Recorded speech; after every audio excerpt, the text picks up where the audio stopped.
Good morning to everyone. सभी छात्रों का एक बार फिर से अभिवादन, स्वागत। और भौतिक भूगोल की एक और क्लास। हम महासागरीय बहुत सारी परिघटनाओं को समझ रहे हैं, महासागर में फिर से जा रहे हैं। और आज की क्लास में हम जो हमने कल पढ़ा उसे थोड़ा दोहराएंगे भी, और उसमें जो टेस्ट या कुछ प्रश्न होंगे उन प्रश्नों को भी लेकर आएंगे। थोड़ा सा तकनीकी एरिया है, तो तकनीकी एरिया को भी थोड़ा अपनी एकाग्रता बनाए रखें और उसके साथ हम करेंगे। ठीक है, कल जो हमने किया, यदि उसमें कोई संशय है, डाउट है, तो स्टार्टिंग के 4-5 मिनट उसी लिए हैं। कोई भी अगर आपके पास डाउट्स है तो पूछ सकते हैं। Good morning, good morning to all.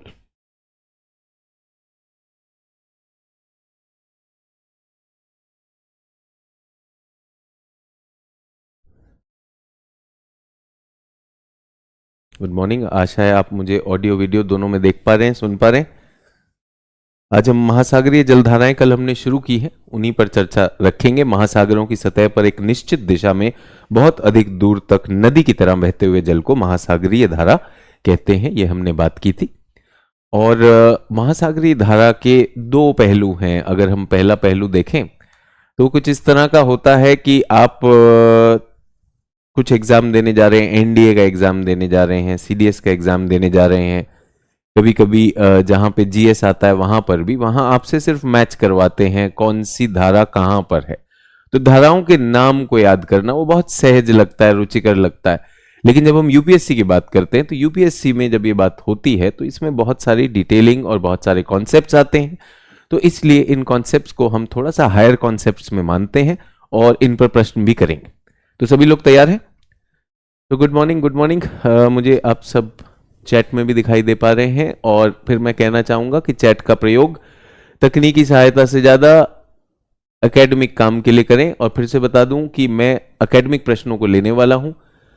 तकनीकी प्रश्नों को तकनीकी टीम के पास, तकनीकी टीम ने उस पर आपको पूरा इंटरफेस दिया हुआ है, आप वो मैसेज कर सकते हैं उन्हें।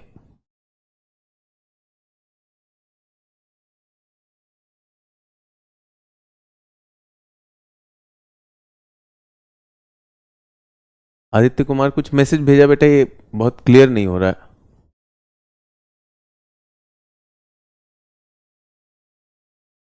तो जो विषय से जुड़े हुए मैसेजेस हैं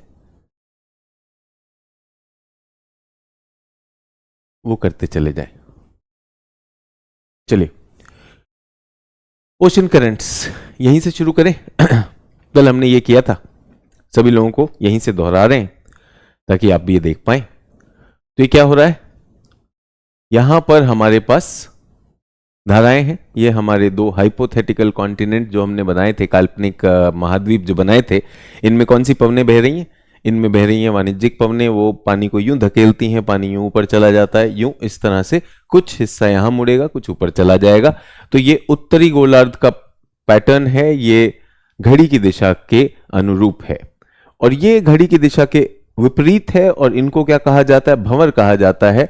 और ये ध्रुवों से जो पानी आ रहा है, ध्रुवों से जो पानी आता है, ये पानी जो है ठंडा पानी है। तो ये जो चिन्ह है ये ठंडे का चिन्ह है। क्या आप सब इसमें क्लियर हैं? हाँ या ना? अगर ये क्लियर है तो एकदम से लिख देंगे कि yes we are clear on this. अगर आप इसमें क्लियर हैं तो यस कर दीजिएगा। श्रीलंका और भारत के बीच का उथला भाग है, उसे गेयॉट बोल सकते हैं। बेटा ऐसी ऐसी बातें मत करो। भारत और श्रीलंका के बीच का जो क्षेत्र है वो बड़ा क्षेत्र है। गेयॉट क्या होता है? एक सी माउंट होता है, वो एक छोटा एकल क्षेत्र होता है।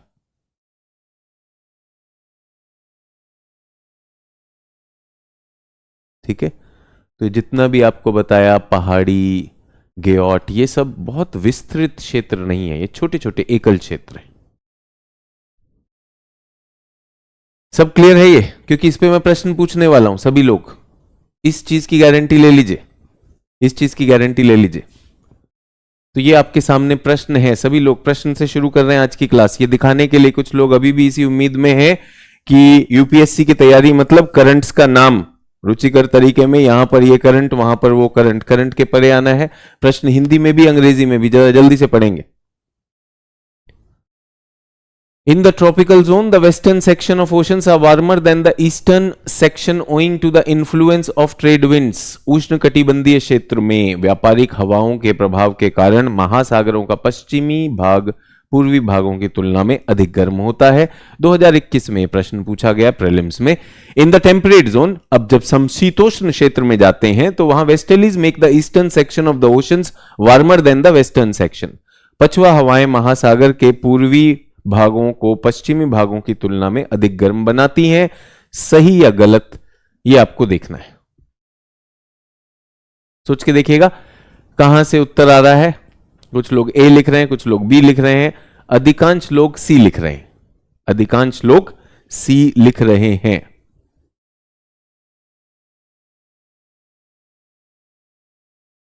सर आपके समझाने के बाद बुक पढ़ी और वो बेहतर समझ में आई, तो बिल्कुल समझ में आएगी। और फिर से आपको बताना चाहता हूं, जितने भी लोग इस क्लास में इस उम्मीद में हैं कि सर जो है कुछ ये धाराओं के नाम रटवाएंगे, तो भाई नाम रटवाना इस परीक्षा के लिए पर्याप्त नहीं है, उसके आगे बढ़ना होता है, उसके आगे सिद्धांतों को भी देखना होता है। तो बहुत से लोग ए और डी भी कर रहे हैं। अधिकांश लोगों को प्रश्न समझ में आ गया है कि ये प्रश्न क्या है। ये जलधाराओं से जुड़ा हुआ प्रश्न है, ये जलधाराओं से जुड़ा हुआ प्रश्न है। और यहां पर लिखा पवन है, पवन है क्योंकि पवन ही इन जलधाराओं को चला रही है।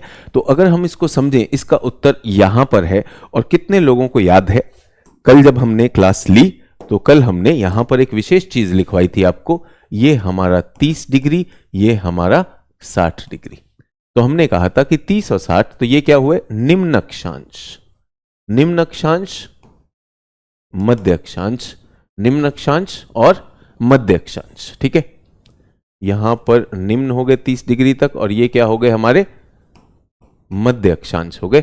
तो मध्य अक्षांशों में हमने कहा था यहां पे पश्चिमी तट क्या है, ये गर्म है, और इधर आकर यहां पर गर्म है। लेकिन उच्च अक्षांशों की जब हमने बात की थी तो इसे क्या कहा था हमने, कि यहां पर ये ठंडा हो जाता है।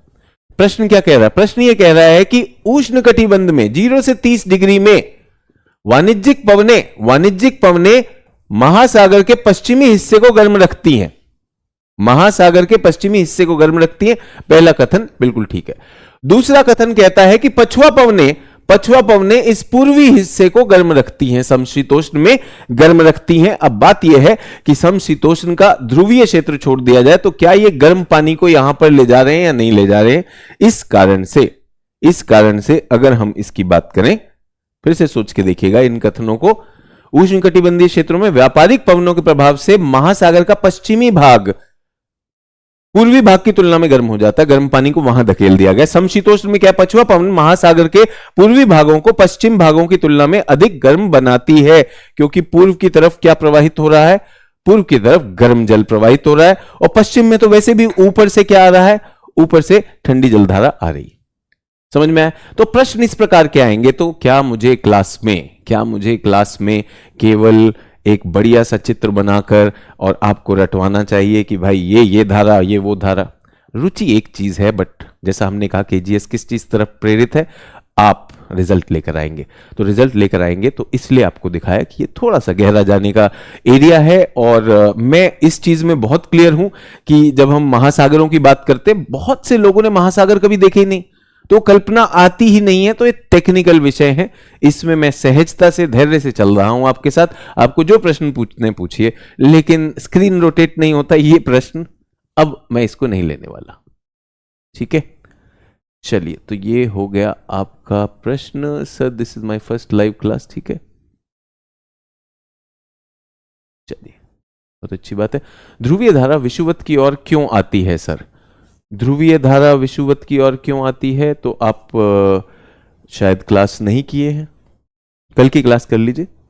जब ये ध्रुवीय धारा यहां पर ध्रुवीय धारा, कल हमने आपको बताया बच्चों, एक चीज बताई कि जब भी पानी में स्तर में अंतर हो जाएगा, पानी के स्तर में अंतर हो जाएगा, तो ये पानी ऐसे बहेगा कि नहीं बहेगा। ठीक है, तो आप सोचिए ध्रुवीय क्षेत्रों में क्या है, बर्फ है, तो बर्फ पिघलेगी तो पानी बढ़ेगा कि नहीं बढ़ेगा। ध्रुवीय क्षेत्रों में पानी बढ़ जाएगा तो वो पानी उस ढाल पर इधर आएगा। तो आपका जो प्रश्न है ये हमने कल भी बताया था, फिर आपका उत्तर मैंने दे दिया। ठीक है, चलिए बहुत अच्छी बात है, ये आपका हो गया। आगे बढ़ते हैं। तो आपने गर्म और ठंडा देखा, तो आप यहां पे देख सकते हैं किस तरह से यहां की पवनें, जो अभी आपको बताया, ये पवनें क्या कर रही हैं, यहां का ठंडा जल है उष्णकटिबंधीय क्षेत्रों में, और सापेक्षिक रूप से पश्चिम में क्या है, गर्म जल। अब यहां पे आते पछुआ की पेटी में।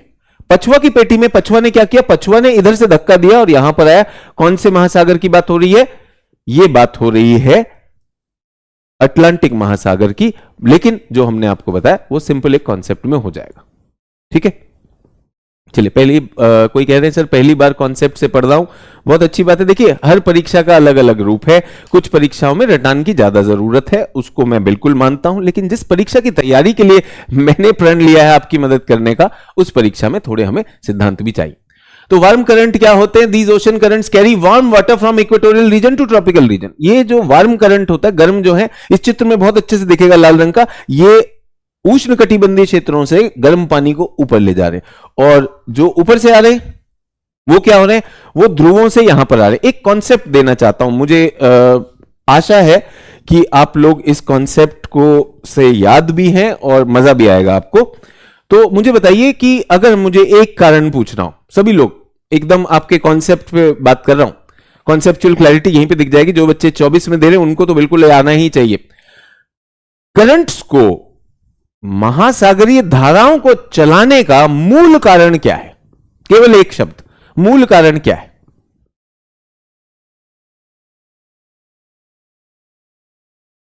चलिए जल्दी बताइए, जल्दी बताइए मूल कारण। सब कुछ रोक रहा हूं, क्लास रोक रहा हूं।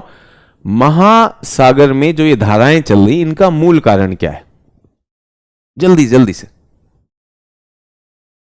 जो ये बता जाएगा उसको, मतलब ये जितना भी परिसंचरण है उसका हो जाएगा। विंड विंड विंड गलत आ रहा है, उत्तर एकदम गलत आ रहा है। कोरियोलिस गलत आ रहा है। मूल कारण, मूल कारण आ गया तो अब भी आपको एकदम इतना आनंद आ जाएगा, बहुत तगड़ा कॉन्सेप्ट है। और आप कहेंगे अरे यार ये तो मुझे पता था, मैंने ऐसे सोचा क्यों नहीं। जल्दी से बताइए, सब विंड लिख रहे हैं, एकदम गलत उत्तर, एकदम गलत उत्तर है। ऐसे तो आपको 5 कारण लिखवाए थे बच्चों, कितने कारण लिखवाए थे? विंड भी लिखवाया था, कोरियोलिस भी लिखवाया था, नितल का आकार, तट सीमा का आकार, घनत्व भी बताया था, तापमान भी बताया था, लवणता भी बताया, सारे बताए थे। एक मूल कारण, जो मुझे मूल कारण बता देगा, पृथ्वी का घूर्णन गलत, सूर्य गलत, गलत गलत गलत गलत, और ये कारण मैं आपको बता चुका हूं। चलिए अब मैं बताता हूं। एक बात बताइए, एक बात बताइए, क्लास तो आप आ गए, क्लास में तो बैठ गए, लेकिन आपका पेट जो है कुछ गड़बड़ हो रहा है, हाजमा गड़बड़ हो रहा है, तो क्लास में बैठना मुश्किल हो जाएगा कि नहीं हो जाएगा? तो हमारी पृथ्वी पर एक समस्या चल रही है, और वो समस्या मैं आपको बता चुका हूं। पृथ्वी पर सूर्य से जो ऊष्मा आती है, बल्कि सूर्य को मुझे बड़ा बनाना चाहिए, सूर्य से जो ऊष्मा आती है उसका वितरण समान नहीं है। हमने पृथ्वी का ऊष्मा बजट पढ़ा था और हमने पाया था कि इस पेटी में ये हमारी हीट एक्सेस पेटी है, यहां पर ऊष्मा बाहुल्य है, ऊष्मा बाहुल्य, और इसके ऊपर की पेटी ये हीट डेफिसिट है।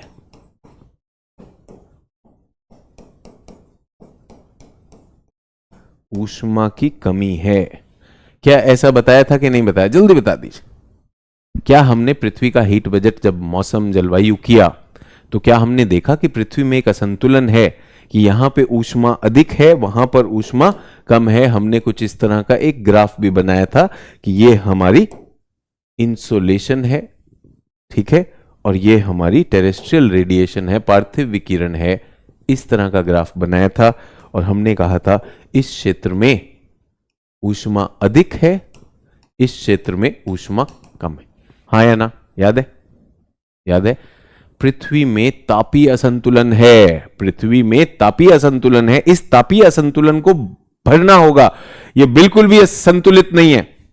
उस वजह से क्या होगा, ऊष्मा का हस्तांतरण होगा, हीट एक्सचेंज होगा, इन दोनों के बीच में हीट एक्सचेंज होगा। ठंडे क्षेत्र से ठंडी चीजें गर्म की तरफ आएंगी, गर्म चीजें गर्म की तरफ जाएंगी। और आपको बताया था इसके दो तरीके हैं इसके।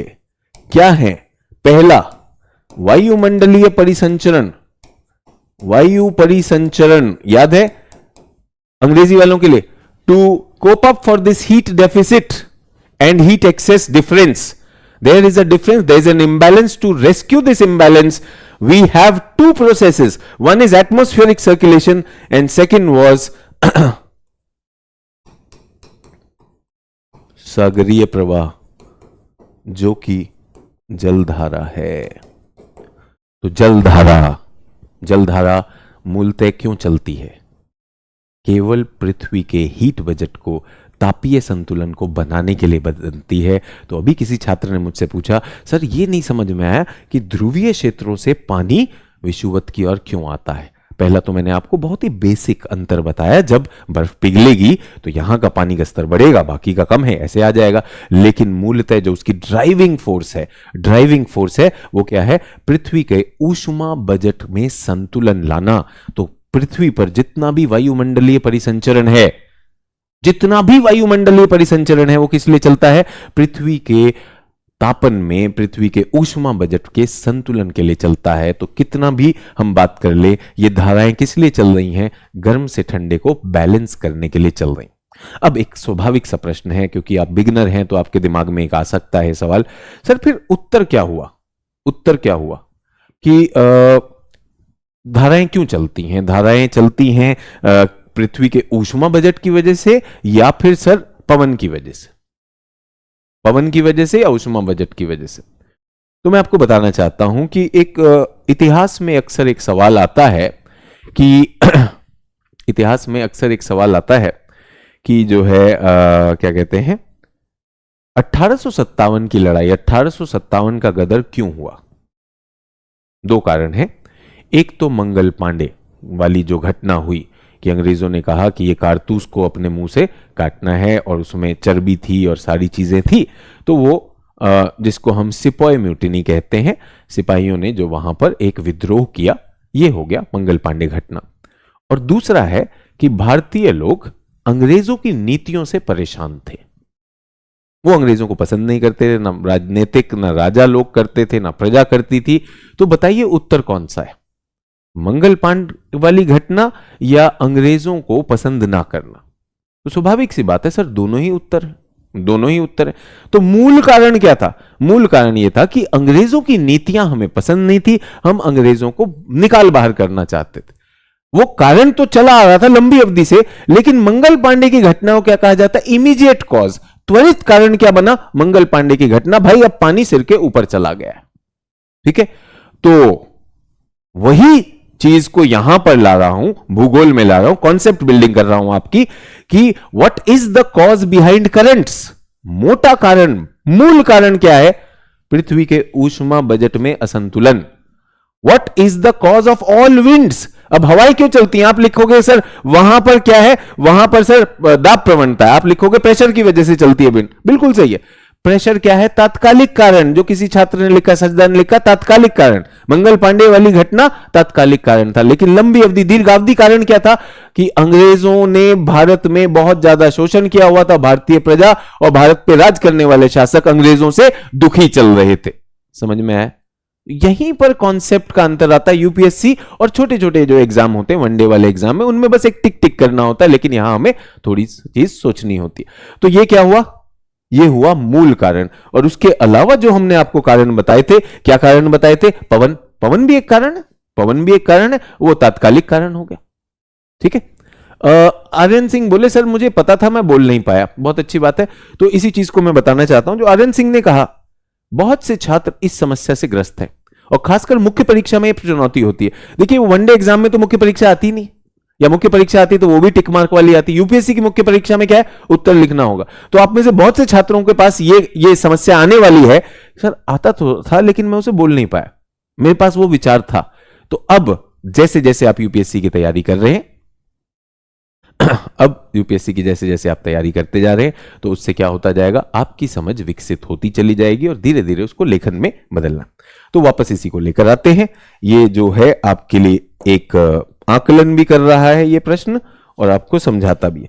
तो बच्चों ये लगभग हमारे पास 30 डिग्री का अक्षांश क्या है बच्चों, 30 डिग्री का अक्षांश। ये लगभग मेरे पास कौन सा अक्षांश, 60 डिग्री। हमारा पहला कथन यह कहता है कि वाणिज्यिक पवनों के प्रवाह के कारण यहां का हिस्सा x और y महासागरों का पश्चिमी हिस्सा पूर्वी हिस्से से सापेक्षिक रूप में गर्म है। सही कथन। मध्य अक्षांश या समशीतोष्ण पेटी में पछुआ पवनों की वजह से जो पश्चिमी हिस्सा है x और y हो गया A और B, पश्चिमी हिस्सा की तुलना में पूर्वी हिस्सा ज्यादा गर्म है। तो ये दूसरा कथन भी सही हो गया कि नहीं हो गया, ये उन्होंने बताया। इसको क्या कहा उन्होंने, समशीतोष्ण, और इसको क्या कहा, उष्णकटिबंधीय। उष्णकटिबंधीय में पश्चिमी हिस्सा गर्म है और समशीतोष्ण में पूर्वी हिस्सा गर्म है। और बहुत ही स्मार्टली यूपीएससी ने क्या किया, यूपीएससी ने इसको क्या कर दिया, यूपीएससी ने इसमें पवनों की बात की, इसने धाराओं की बात ही नहीं की। तो वो देखना चाहता था भाई ये गर्म और ठंडा हवा कैसे कर रही है। तो ये लिंक है एटमॉस्फेयर और हाइड्रोस्फीयर का। तो ये जो हमने अभी प्रश्न देखा था, आशा है आपको ये प्रश्न समशीतोष्ण क्षेत्र में पछुआ पवनों का प्रभाव और उष्णकटिबंधीय में व्यापारिक पवनों का प्रभाव, ये पश्चिमी भाग को गर्म रखता है और यहां पे क्या है, पूर्वी भाग ज्यादा गर्म होते हैं। ठीक है, तो सोच के देखिए यूपीएससी के प्रश्नों में केवल आपको जलधाराएं नहीं जुड़वाएगा, इसको इससे मैच करो, इसको उससे मैच करे, ये जरूर आपसे करवाएगा। कितने स्मार्टली उसने पवनों को लिखा, लेकिन काम कौन कर रहा था, जलधाराएं कर रही थी। ठीक है, फिर आप सबसे अनुरोध है मजे से जाइए, हमारी किताब इस क्लास के बाद पढ़िए। इतना आनंद आएगा, इतना कॉन्सेप्ट और कॉन्फिडेंस आएगा कि आपका मन करेगा लेकर आओ परीक्षा और प्रश्न लेकर आओ, मैं करना चाहता हूं या करना चाहती हूं। तो ये हो गए वार्म करंट, ये हो गए कोल्ड करंट। तो वार्म करंट कहां से आते हैं, विषुवत से ध्रुवों की ओर जाते हैं, क्योंकि इनका काम है ऊष्मा का हस्तांतरण करना ध्रुवों की ओर, ठंडे क्षेत्र में ले जाएंगे। और कोल्ड करंट क्या है, carry cold water from polar region to equatorial region. उसके बाद क्या, wind blowing over warm currents are moisture laden. जो हवाएं गर्म पानी पर बहेंगी उन पर पानी जलवाष्प ज्यादा होगा, और जो ठंडे पानी पर बहेंगी वो हवाएं, उनमें जलवाष्प कम होगा। तो जलवाष्प ज्यादा या कम हो जाने की बात, जलवाष्प ज्यादा या कम हो जाने से क्या हो जाएगा, वर्षा की मात्रा बदल जाएगी। तो क्या करंट अपना प्रभाव जलवायु में भी छोड़ेंगे, वर्षा ज्यादा होगी या नहीं होगा, वो सारी चीज समझ में आने लगी। ठीक है, चलिए इसको प्रश्नों के हिसाब से देखते हैं। पहला प्रश्न जल्दी से बताइए, ब्रिटिश द्वीप समूह में सम जलवायु रहती है, बहुत ज्यादा ठंडा नहीं होता है, क्यों नहीं होता है? अभी जो चित्र दिखाया था उसी में उत्तर है इसका। तो क्या ये फिगर एग्जाम में बना सकते? बिल्कुल बना सकते प्रभाकर।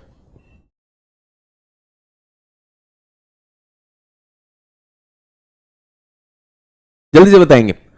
ब्रिटिश द्वीप समूह है तो समशीतोष्ण क्षेत्र में, लेकिन वहां पर बहुत ज्यादा ठंडा नहीं हो रहा है। सर बुक नेम, विष्णु पूछ रहा है। विष्णु बेटा क्लास अटेंड करो, बुक हमारी केजीएस की किताब। तो वहां पर कौन सी धारा जाती है? लोग सी भी लिख रहे हैं, बहुत गलत बात है। कल कहा था आपको कि हमारी किताब से जाके जलधाराएं देख लीजिए, डी डी डी कौन सी जलधारा पहुंचती है वहां पर। यह है वो क्षेत्र, ब्रिटेन, यही ब्रिटेन है। इसको कौन, वैसे तो ठंडे में समशीतोष्ण क्षेत्र में है, लेकिन इसको कौन बेहतर जलवायु देता है? ये जलधारा, क्या नाम है इस जलधारा का? उत्तर अटलांटिक प्रवाह, नॉर्थ अटलांटिक ड्रिफ्ट। कल बताया था कि नहीं बताया था? तो इसका उत्तर क्या होगा, उत्तर अटलांटिक ड्रिफ्ट के कारण डी डेल्टा। अभी भी कोई ए लिख रहा है, देखो लेब्राडोर। क्या लेब्राडोर ब्रिटिश द्वीप समूह में जा रहा है? क्या लेब्राडोर ब्रिटेन पे जा रहा है? ये बताइए लेब्राडोर क्यों लिखा है इसने? मैं बताता हूं। इस छात्र ने कई मास्टरों की क्लास अटेंड की है और वहां पे खूब मजे से मेंढक की तरह टर्रा के, कौन सा लेब्राडोर, यहां का लेब्राडोर, यहां का ये रट के बैठा हुआ है, लेकिन अपनी बुद्धि नहीं लगाएगा। वहां जो शिक्षक ने बताया वो जानकारी थी। वो लेफ्ट ब्रेन था। यहां जो शिक्षक बता रहा है उससे एक कदम आगे। आप सोचिए कितना भयावह हो सकता है जो उत्तर ए दे रहा है। उत्तर ए दे रहा है, दो दो बच्चे यहां पे दिख रहे हैं, हिमांशु भी लिख रहा है, अंजलि भी लिख रहा है। वैसे तो स्क्रीन पर चैट चलती रहेगी। लेब्राडोर तो चचा जाता ही नहीं है यहां पर। ये दिखाता है केवल क्लास अटेंड कर रहे हैं और नाम याद किया हुआ। आप किस उम्मीद में है? वहां पे पूछेगा कौन से महासागर में कौन सी धारा है ना। अब परीक्षा बदल चुकी है। सर देखिए परीक्षा तो मुझको छोटी ही देनी है, वो तो आपकी क्लास में मैं इसलिए आ गया कि बड़ा पढ़ लूंगा। तो अब मौका दे ही रहे हो, समय दे रहे हो तो ज्यादा पढ़ लो भाई, है कि नहीं? तो रटने से थोड़ा सा आगे बढ़ेंगे कि क्यों आ रही है ये वाली, ये प्रश्न हमारे पास आते हैं। चलिए एक और प्रश्न ट्राई करते हैं। यहां गलती होगी तो कोई बात नहीं। इसका उत्तर क्या हुआ? D delta. जितने भी लोगों ने, अधिक से अधिक लोगों ने डी डेल्टा किया था। ठीक है। कुछ लोग कह रहे हैं सर हमारे कप में दरार आ गई। कप में बहुत बार दरार आएगी, मेरे कप में भी दरार आती है। कल हमने जब क्लास ली तो क्लास में बहुत से लोगों ने चैट में बहुत वो किया, उस समय हमारे कप में दरार आई कि नहीं आई? पूरी क्लास वहां पे खंडित हो गई। फिर हमने कहा चलिए 10 मिनट इसको दिए तो 10 मिनट बाद में ले लेंगे और उसके बाद कोर्स पे आ गए। तो जहां क्रैक होता है तो भर लीजिए। जल्दी बताइए कौन से का कारण पवन हो सकता है? पवन में किसकी भूमिका है? जल्दी से बता दीजिए। आसान है ये, फिर कॉन्सेप्चुअल क्वेश्चन जो यूपीएससी पूछेगी। आपका आत्मविश्वास बढ़ने के लिए प्रश्न लेकर आया हूं।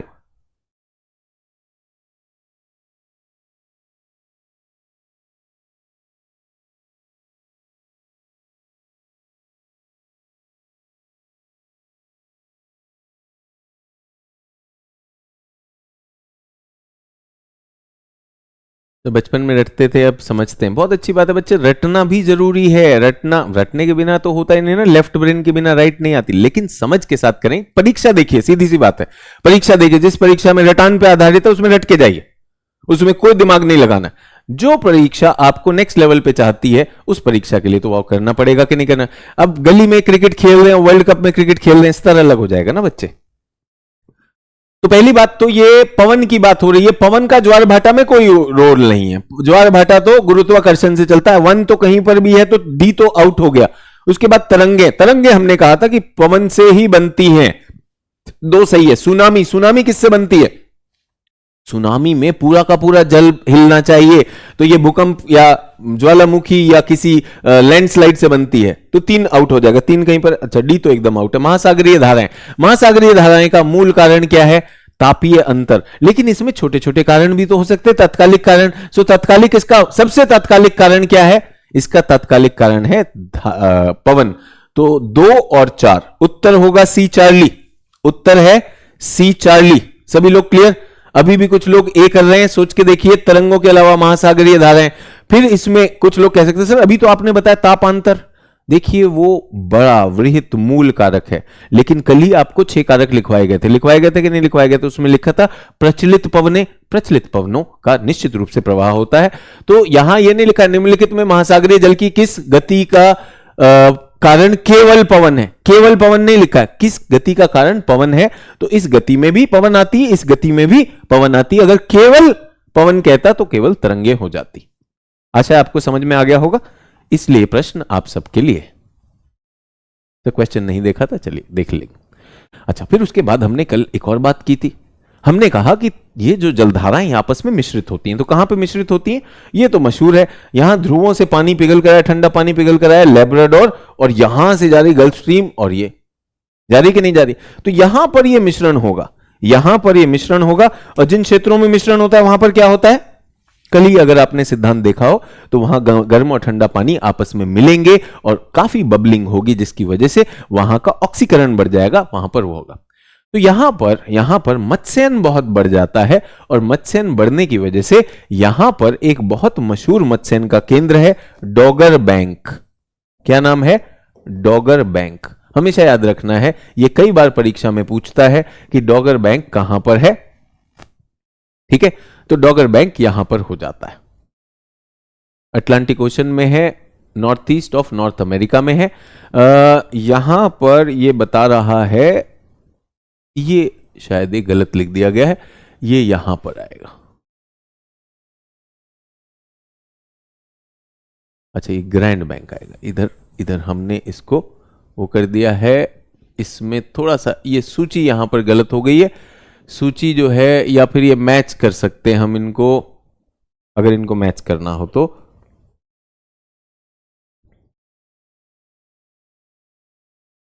ठीक है, यहां पर आएगा ग्रैंड बैंक, और गल्फ स्ट्रीम और लैब्राडोर यहां पर हो गया, और डॉगर बैंक। यहां पर क्या है हमारे पास, ये मैं हिंदी में आपको दे दूंगा। यहां पर क्या है हमारे पास, ओयासियो, ठंडी ठंडी जलधारा। कौन सी जलधारा है बच्चों, ये इसको लेते हैं।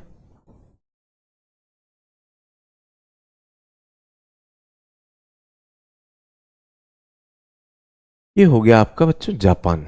ये क्या है, जापान। तो जापान में यहां से आती है बेरिंग जल संधि से कौन सी जलधारा आती है, ओयाशियो। ओयाशियो, यहीं पर इसको कामचटका भी कहते हैं। क्या कहते हैं, कामचटका, कामचटका और कुरील, कुरील प्रवाह, और फिर ये घूमकर क्या आ जाता है, ओयाशियो। ओयाशियो, और यहां से गर्म जो आ रही है इसका नाम क्या है, कुरोशियो। तो ओयाशियो और कुरोशियो ये कहां पर मिलते हैं, ये यहां पर मिलते हैं। तो ये एक हमारा मत्स्यन का केंद्र, एक जापान के इधर हो जाता है और एक यहां पर हो जाता है। ये दो मत्स्यन के केंद्र हो गए। किस वजह से हो गए, जल्दी से बताएंगे किस वजह से हो गए, ये करंट्स के मिलने से हो गए। सभी को समझ में आ गया। पहले तो इन दोनों क्षेत्रों को पहचान लीजिए, ये मशहूर हैं, ये आपके पास होने चाहिए क्लैरिटी के लिए।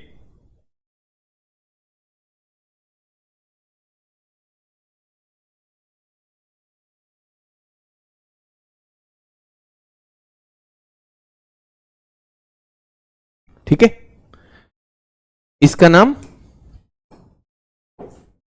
इसका नाम ग्रैंड बैंक। मैंने डॉगर लिख दिया था, ऊपर गलत लिखा हुआ है, ग्रैंड बैंक। डॉगर बैंक क्या है प्लीज बताइए, अभी बताता हूं सुमन।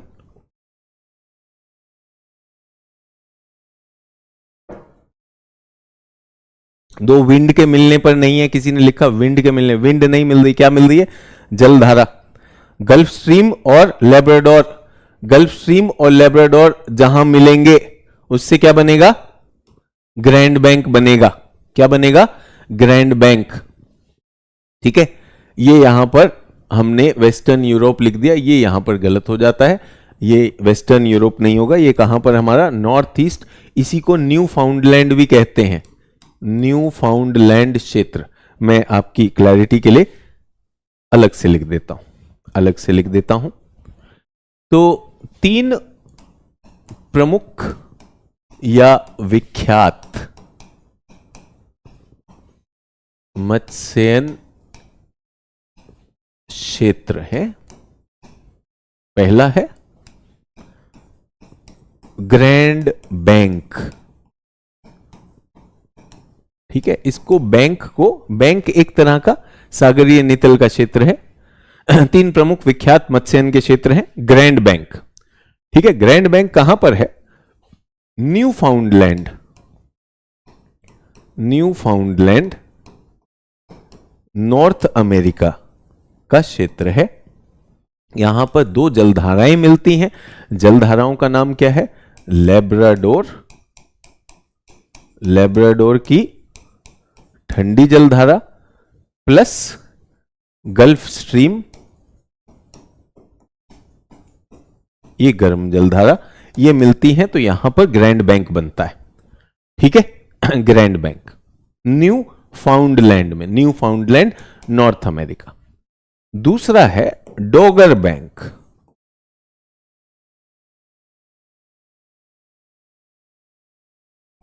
अंग्रेजी वालों के लिए इंग्लिश में भी लिख रहा हूं,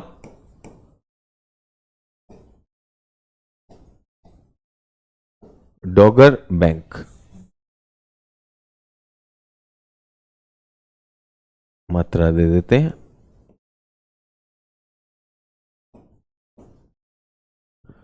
ये कहां पर है, उत्तरी सागर, ये नॉर्थ सी में है, नॉर्थ सी में है, उत्तरी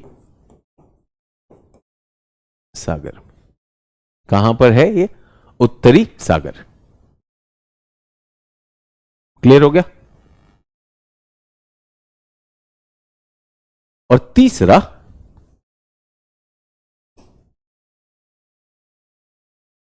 अगुलहास बैंक।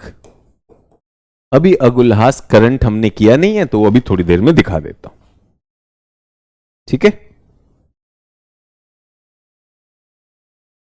डॉगर बैंक हो गया,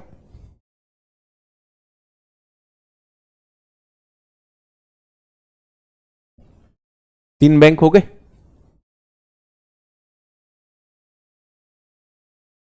वापस आ जाते हैं इसी पर। तो कहां पर है ये ग्रैंड बैंक? ग्रैंड बैंक यहां पर।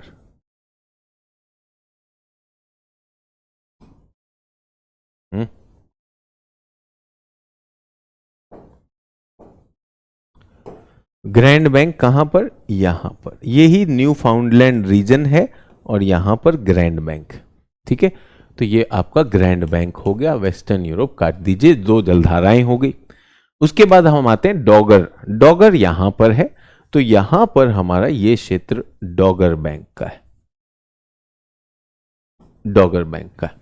वैसे तो यहां पे गर्म जलधारा है, लेकिन हम इसको यहीं पर रख रहे हैं, डॉगर बैंक। इसको हम बहुत मिश्रण के क्षेत्र में नहीं ले रहे। डॉगर बैंक ऐसे मिश्रण का क्षेत्र नहीं माना जाता है, लेकिन हमने यहां पे जरूर लिख दिया है कि वहां पे नॉर्थ अटलांटिक ड्रिफ्ट जा रही है और यहां से जो एक ठंडी जलधारा घूमती है उसका थोड़ा सा प्रभाव हो सकता है। ठंडी जलधारा कौन सी घूमती है? कैनेरी करंट का प्रभाव हो सकता है, लेकिन मैं इसको उस क्षेत्र में नहीं मानता हूं कि ये जल के मिलने से ही बना है, ठीक है। उसके बाद अगुलहास कहां पर है? ये एकदम एकदम दक्षिण में है। अगुलहास भी मैं जब दक्षिण में समझाऊंगा तो वो हो जाएगा, ठीक है। क्लियर हो गया? सो डॉगर और ये न्यू फाउंडलैंड में हमारा ग्रैंड बैंक ये मशहूर है। उसी तरह जापान के इधर भी जहां पर ये मिलते हैं दोनों, ओयाशियो कुराशियो, ये दोनों भी मत्स्यन के क्षेत्र हो जाएंगे। सर कोल्ड और वार्म करंट के मिलने पर ही ना सर, तो जहां मिलेगी वहां फिशिंग पोर्ट होगा।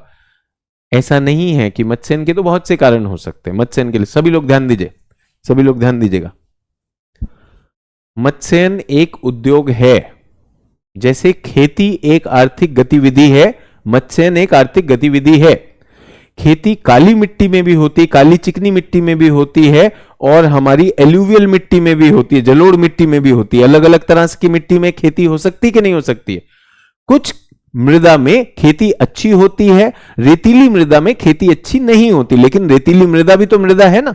तो मैं आपको बताना चाहता हूं कि हमारे पास बहुत सारे क्षेत्र हैं जहां पे मत्स्यन होता है, कई कारणों से होता है। इनमें एक क्षेत्र ऐसा है जहां पर अगर दो जलधाराएं मिले तो वहां पर मत्स्यन के लिए अनुकूल परिस्थिति हो जाती है। तो उसके कुछ उदाहरण मैंने आपको बताए थे, ठीक है। श्वेता मौर्य आप हाथ से बना दे तब ज्यादा समझ में आएगा। श्वेता मौर्य तब से यही लिखे जा रही है। श्वेता मौर्य कल तो आप सभी को बता चुके हैं, सभी तो बना चुके हैं, ठीक है। अब आप उसी में हैं कि सर आप हाथ से बनाइए, या तो आप ही शिक्षिका हैं कि सर बनाइए तो वो होगा। तो हमें शिक्षण पे लेक्चर ना दीजिए, जो चीज आपके लिए है वो कर लीजिए, है कि नहीं? कि भाई पहले बनाइए हाथ से तब मैं समझूंगी। इनको हाथ से चाहिए, ये जब ऐसे बनेगा, जब सर ये ऐसे बनाएंगे अपने हाथ से कि यहां पर लेब्राडोर आ रहा है और यहां पर ये जा रहा है, और उसके बाद ये जो क्षेत्र है ये ग्रैंड बैंक का आएगा। ये जब सर करेंगे तब ये समझेंगी, ऐसे ये समझ नहीं पा रही हैं, ऐसे ये समझ नहीं पा रही हैं। तो मुझे बताइए ऐसे में और ऐसे में क्या अंतर है? मैं बताता हूं क्या अंतर है, सिंपल सी बात है। ऐसे में आप अपने नोट्स बना रहे हैं, सर बनाएंगे तो मैं भी टेपूंगा, सर बनाएंगे तो मैं भी टेपूंगा। नोट्स कब काम आएंगे? सर वो हमें पता है, एग्जाम से एक रात पहले ना नोट्स देखकर पास होते हैं, हमें तो यही पता है। तो मैं आपको बता देना चाहता हूं, मुझे नहीं पता कितने शिक्षक परीक्षा दे भी चुके, है ना। यूट्यूब पे बहुत सारे शिक्षक आते हैं, बहुत सारी रील बनाते हैं, उन्होंने परीक्षा दी या नहीं दी। मैं आपको बताना चाहता हूं, मुख्य परीक्षा में 3 महीने मिलते हैं, आपके पास ऑप्शन भी होता है, जीएस भी होता है, ठीक है, निबंध भी होता है।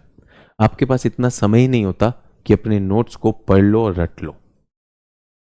ये वो परीक्षा नहीं है, स्कूली परीक्षा नहीं है कि जो है एक रात पहले एक छोटा सा टॉपिक आएगा। ये बड़ी परीक्षा है। तो यहां आपके पास क्षमता निर्माण हो जाना चाहिए कि आप ये देख रहे हैं, क्योंकि हमने विश्व भूगोल कर लिया कि नहीं कर लिया?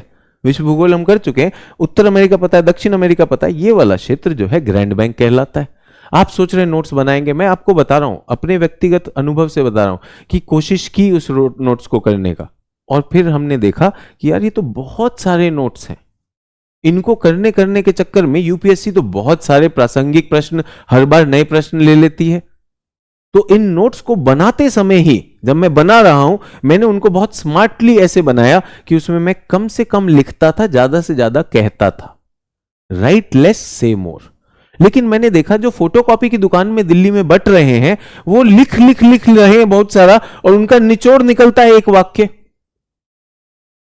तो एक मन में लेफ्ट ब्रेन क्या करती है, वो सब एकत्रित करना चाहती है कि सारे के सारे नोट्स जो है 4 संस्थानों के नोट्स हम जाकर इकट्ठे कर लेते हैं, और वो जान के वो नोट्स भी ऐसे लिखे जाते हैं ताकि उनको प्रचार की तरह इस्तेमाल करे वो संस्थान। वो क्लास में वैसा नहीं होता है। क्लास में वो लिखने लगे तो वो परीक्षा की तैयारी 4 साल चली जाएगी। वो स्पेशली लिखवा दिए जाते हैं कि भैया ये सारी चीजें प्रचार का भी काम करेगी। अब बच्चा कहता है ये भी है, ये भी, ये भी है, और कोई अंत ही नहीं है। सीधी सी बात है कि हमारे पास ये महाद्वीप, इसकी जलधाराएं हो गई, इसका लगभग ये क्षेत्र जो है न्यू फाउंडलैंड क्षेत्र, ये द्वीप भी बना हुआ है, न्यू फाउंडलैंड द्वीप है, इस क्षेत्र के आसपास ये मिश्रण हो रहा है, बस इतना है सर। लेकिन अगर आप ये करेंगे तो क्या होगा? सर लैपटॉप में नोट्स बनाया हूं, कैसे भी बना लो भैया। अब तुम लैपटॉप में बनाओ, किस में बनाओ, मुझे फर्क नहीं पड़ता। मुझे तो एक केवल सामान्य सी चीज है। मेरा केवल आप सबसे एक सिंपल प्रश्न है, सिंपल आग्रह है कि ऐसा कैसे है, ऐसा कैसे है कि ये आपको समझ आता है और ये आपको समझ नहीं आता है? क्या मैं ये मान लूं? क्या मैं ये मान लूं? इतना ज्यादा समय हम केवल 3 बैंक्स को दे रहे हैं जिनकी कोई खास उपयोगिता नहीं। प्रीलिम्स में आता है, प्रीलिम्स में आता है कि ग्रैंड बैंक कहां पर है? न्यू फाउंडलैंड द्वीप के पास है। डॉगर बैंक कहां पर है? नॉर्थ सी में। ठीक है, तो मैं आप लोगों से यही कहना चाहता हूं कि इस अंधविश्वास में मत जाइए कि सब कुछ लिखूंगा तब जाकर मेरी समझ आएगा। अगर आपको समझ आ रहा है, समझने के बाद अगर लिखेंगे तो जो सटीक है वही लिख देंगे। बस ये कहना चाहता हूं, और इसमें और कोई संदेश नहीं है। केवल ये संदेश है कि अगर आपको ये लगा कि सर आप बनाएंगे तब मुझे समझ में आएगा, तो मुझे कहीं पर ये आता है कि मैं बनाऊंगा, आप भी छाप रहे हैं, आपको मजा आएगा। मजे और ज्ञान में बहुत अंतर है। ठीक है, तो ये हो गया। अब यूपीएससी ने एक बहुत अच्छा एक प्रश्नों की शैली है, उसमें विकल्प देता है ए बी सी डी। ए का मतलब दोनों कथन सही, दोनों कथन सही है, ठीक है, और रीजन जो है असर्शन का सही कारण है। बी आता है दोनों कथन सही हैं लेकिन रीजन जो है असर्शन का सही कारण नहीं है। 2 कथन दे देता है वो। पहला कथन क्या है? ठंडी एवं गर्म जलधाराओं के मिलन स्थान पर मत्स्यन का विकास हुआ। उसका वो कारण यह बताता है ठंडी और गर्म जलधाराओं के मिलन स्थल पे कोहरा का निर्माण होता है। ठीक है, तो अब 2 कथन है। पहला तो यह है कि आपको निर्णय करना है दोनों कथन सही है या नहीं है। ठीक है, अब यहां पर आता है पहला कथन सही, दूसरा नहीं, और डी क्या आ जाएगा? दोनों गलत, दोनों कथन गलत। तो बहुत बढ़िया सा एक प्रश्न है ये। इसमें क्या होता है? पहली चीज तो ये होती है आपको 2 कथन पढ़ने हैं, दोनों कथनों को समझना है और यह निर्णय लेना है इनमें से कौन से कथन सही है, कौन से गलत। उसके बाद दूसरा प्रश्न इसी में छुपा होता है, निहितार्थ होता है, क्या इनमें कोई संबंध है कि नहीं। तो संबंध की हम बात कर रहे हैं। तो पहला देखते हैं, ठंडी और गर्म जलधाराओं के मिलन स्थान मत्स्यन का विकास हुआ। पहला कथन सही है कि नहीं है? आपको ABCD करना है, बहुत से छात्र यहां पे बी कह रहे हैं। ABCD, एक कथन सही दूसरा नहीं और दोनों गलत। तो पहला कथन एकदम 100% सही है, यह हमने कल की क्लास में आपको बताया। दूसरा कथन, ठंडी एवं गर्म जलधारा के मिलने के स्थल पर कोहरे का निर्माण होता है। तो ठंडी जलधारा, ठंडा पानी, ठंडा पानी क्या करता है? तापमान को गिराता है। गर्म जलधारा क्या लाती है? आर्द्रता लेकर आती है, वाष्प लेकर आई। तो एक वाष्प लेकर आ रहा है, दूसरा तापमान गिरा रहा है, तो उससे कोहरा बन जाएगा, बन जाएगा, बिल्कुल सही है। दोनों हो गया, दोनों कथन सही। तो सी गलत हो जाएगा, एक कथन सही एक गलत, तो सी तो गलत हो गया। और डी क्या है? डी में दोनों गलत, ये भी हो गया। अब ए और बी में करना है, क्या इनमें कोई क्या कॉज एंड इफेक्ट का रिलेशन है? तो क्या मत्स्यन को बढ़ावा कोहरा देता है? क्या कोहरा मत्स्यन को बढ़ावा देता है? सी जो लिख रहा है, सी को ये नहीं पता, एक कथन सही दूसरा गलत, ऐसा नहीं, दोनों सही।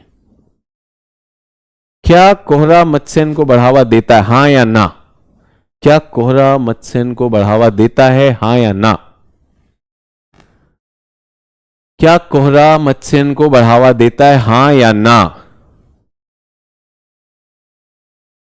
तो सही उत्तर तो एकदम जो समझदार छात्र हैं वो बोलेंगे नहीं सर, लेकिन कुछ लोग फिर भी हां लिख रहे हैं। तो भाई कोहरे में मछली, पहले तो बताओ प्रजनन कहां करती है? मछली तो पानी में प्रजनन करती है। कोहरा कहां पर होता है? कोहरा वायु में होता है। तो कोहरा मछली के प्रजनन में कैसे मदद करेगा? अब आप मनुष्य की तरह सोच रहे हैं कि सर कोहरा होगा, कोई देख नहीं पाएगा तो प्रजनन होगा। मछली इस शर्मिंदा में नहीं लगी हुई है भैया। कहीं तुम फिल्मी सोच रहे हो, वो जो रात को रील देख रहे हो, वो वाला काम नहीं हो रहा। कोहरे का फायदा उठा रही मछली। मछली को क्या चाहिए? खाना चाहिए। खाना कहां पे मिलेगा? जहां प्लवक होंगे। प्लवक कहां पर मिलेंगे? जहां पर ज्यादा जीवन की दशाएं बेहतर होंगी। सर मछली को कोहरा में मजा आता है, सर कोहरा में मछली बढ़ेगी। ये देखो, तो दोनों सही हैं, लेकिन कोहरे की वजह से मत्स्यन का विकास हुआ ऐसा कुछ नहीं। और आप खुद सोचिए, वहां पे मत्स्यन में आप अपनी नाव लेकर गए हैं मछली पकड़ने के लिए, कोहरा आपकी नाव को परेशान जरूर कर सकता है। दो नावें आपस में टकरा जाएंगी रेस्ट्रिक्टेड विजिबिलिटी पर, जो आपकी दृश्यता है वो कम हो जाएगी। लेकिन फिर भी पब्लिक लगी हुई है तो ठीक है। एक बार को आपके अंदर की मछली को मैं नहीं जगा पाया और मनुष्य को मैं मार नहीं पाया, तो आप सबने कहा कोहरे में सर ये लोग जो है प्रजनन कर रहे हैं। ठीक है, उत्तर सही हो गया। ये यूपीएससी का प्रश्न है, तो यूपीएससी आपको सोचने पर बाध्य करेगी। फिर से बता रहा हूं, यूपीएससी की तैयारी करवा रहा हूं इसलिए ये सब कर रहा हूं।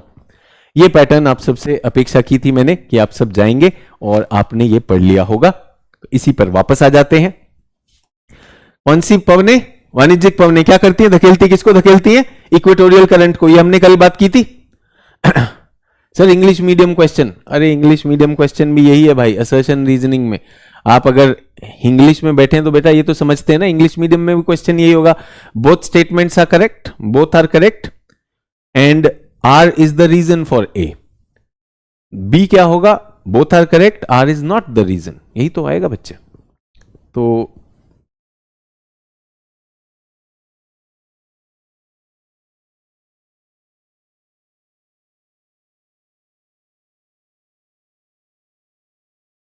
हाँ जी,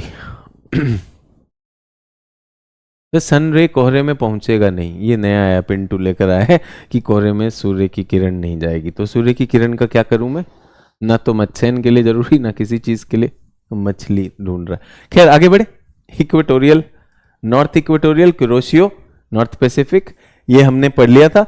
और यहां से कौन सा आ रहा है धारा? कौन सी आ रही धारा बच्चों, जल्दी से बताइए। यहां से ठंडी जलधारा आ रही है ध्रुवों से। अब तो क्लियर हो गया सभी लोगों को कि ध्रुवों से ठंडी जलधारा क्यों आती है। हमारे हीट बजट के लिए आती है और इसका नाम ओयासियो, लेकिन यहां पे कामचटका भी कहलाती है, कुरील भी कहलाती है। आते आते इसका नाम ओयासियो हो जाएगा। तो ये इसके स्थानिक नाम हो सकते हैं, बहुत सारे स्थानिक नाम होते हैं। लेब्राडोर है, ग्रीनलैंड के पास जो चलता है वो ईस्ट ग्रीनलैंड कहलाता है। आइसलैंड के पास जो चलता है उसको हमने कहा इरमिंजर कहलाते हैं। तो ये छोटे छोटे नाम बहुत सारे हैं। फिर कहना चाहूंगा छोटे स्थानिक नाम जीएस के लिए इतने इंपॉर्टेंट नहीं है, लेकिन ऑप्शनल छात्रों को चाहिए ही चाहिए। ठीक है, यहां तक आ गए। जैसे यहां पर जो करंट जाता है बच्चों, ये जो द्वीप है, सॉरी यहां पे गलत बनाया मैंने, ये जो द्वीप है ये द्वीप एंटील्स कहलाते, तो इनको हम एंटीलेस करंट कहते हैं।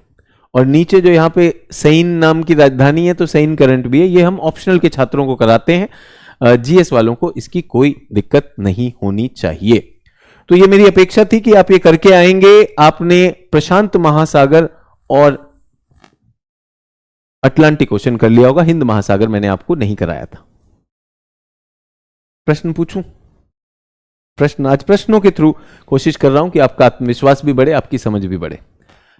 निम्नलिखित में से कौन से युग्म सही सुमेलित नहीं है? अंग्रेजी मीडियम के लिए बताना चाहता हूं। विच of the following is not rightly matched? Oyashio, south Pacific, Falkland, south Atlantic, Mozambique, Hind महासागर, लेब्राडोर, उत्तरी प्रशांत। कौन सा सही से युग्मित नहीं है? ओयाशियो साउथ पैसिफिक में है या नॉर्थ पैसिफिक में? जल्दी से उत्तर दीजिए मुझे।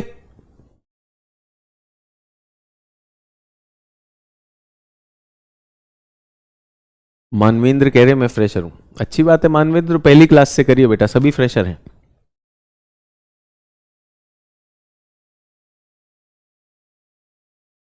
पहली क्लास से करिए, पूरे विश्वास के साथ करिए और पकड़ के साथ करिए। जो साथ में पढ़ना है उस किताब को जरूर पढ़िए। तो पहला है, सभी ने अपना उत्तर चयनित कर लिया। ओयाशी और दक्षिण प्रशांत में नहीं है, ये उत्तर प्रशांत में, ऊपर से आता है ना, आर्कटिक से आता है। फॉकलैंड धारा दक्षिण अटलांटिक, ये सही है।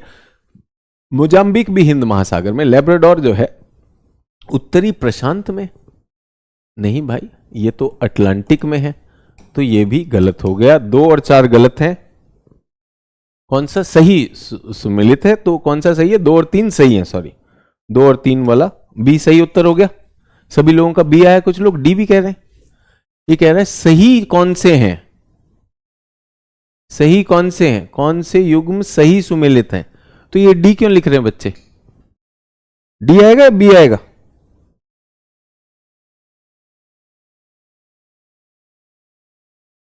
आप बताइए। फॉकलैंड जलधारा दक्षिणी अटलांटिक में है और मोजाम्बिक हिंद महासागर में 2 और 3 तो है। ये डी क्यों आ रहा है? डी आ रहा है, बच्चे कह रहे हैं 1 और 4। ओयाशियो तो गलत है, ओयाशी तो उत्तर में है और लेब्राडोर धारा प्रशांत में है ही नहीं। इतना ज्यादा गलत क्यों कर रहे हैं? और सोचिए जो लोग डी लिख रहे हैं ये वही लोग हैं जिन्हें रटना बहुत पसंद है। ये रट के बैठे हैं तो भी गलत कर रहे हैं। ये सच में रटान वाला क्वेश्चन आया। रटान वाले क्वेश्चन में धड़धड़ा के विकेटें गिरने वाली हैं, धड़धड़ा के विकेटें गिरने वाली हैं। कौन सा युग्म सही है? सही लिखा है, नहीं है तो नहीं लिखा है। कौन सा युग्म सही है? Connection, which pair is correct? नहीं है बोला। रितु जी कहां बोला?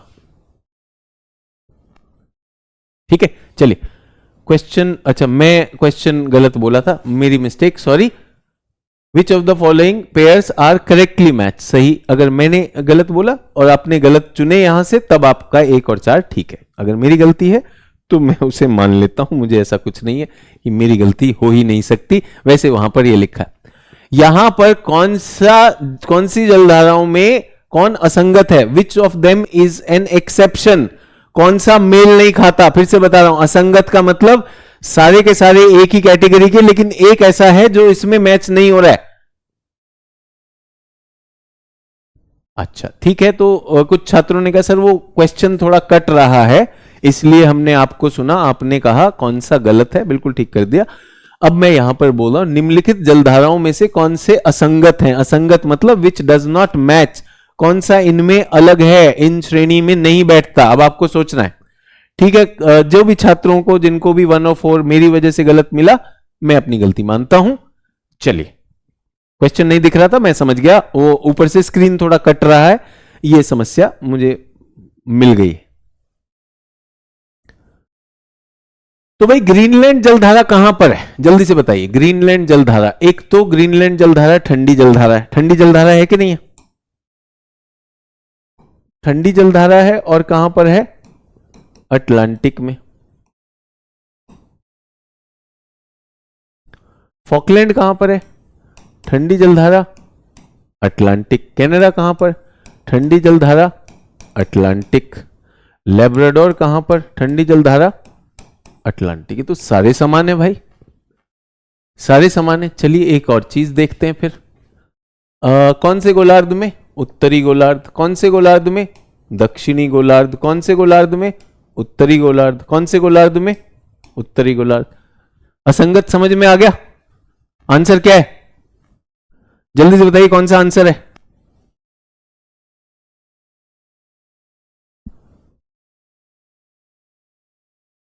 सर एटलस में इतने सारे करंट के नेम नहीं दिए, प्रीति पासवान जी कह रही हैं। तो प्रीति बेटा हमारी बुकलेट में दिए होंगे, और बहुत ज्यादा तो लिए ही नहीं हमने, ये तो फेमस वाले हैं।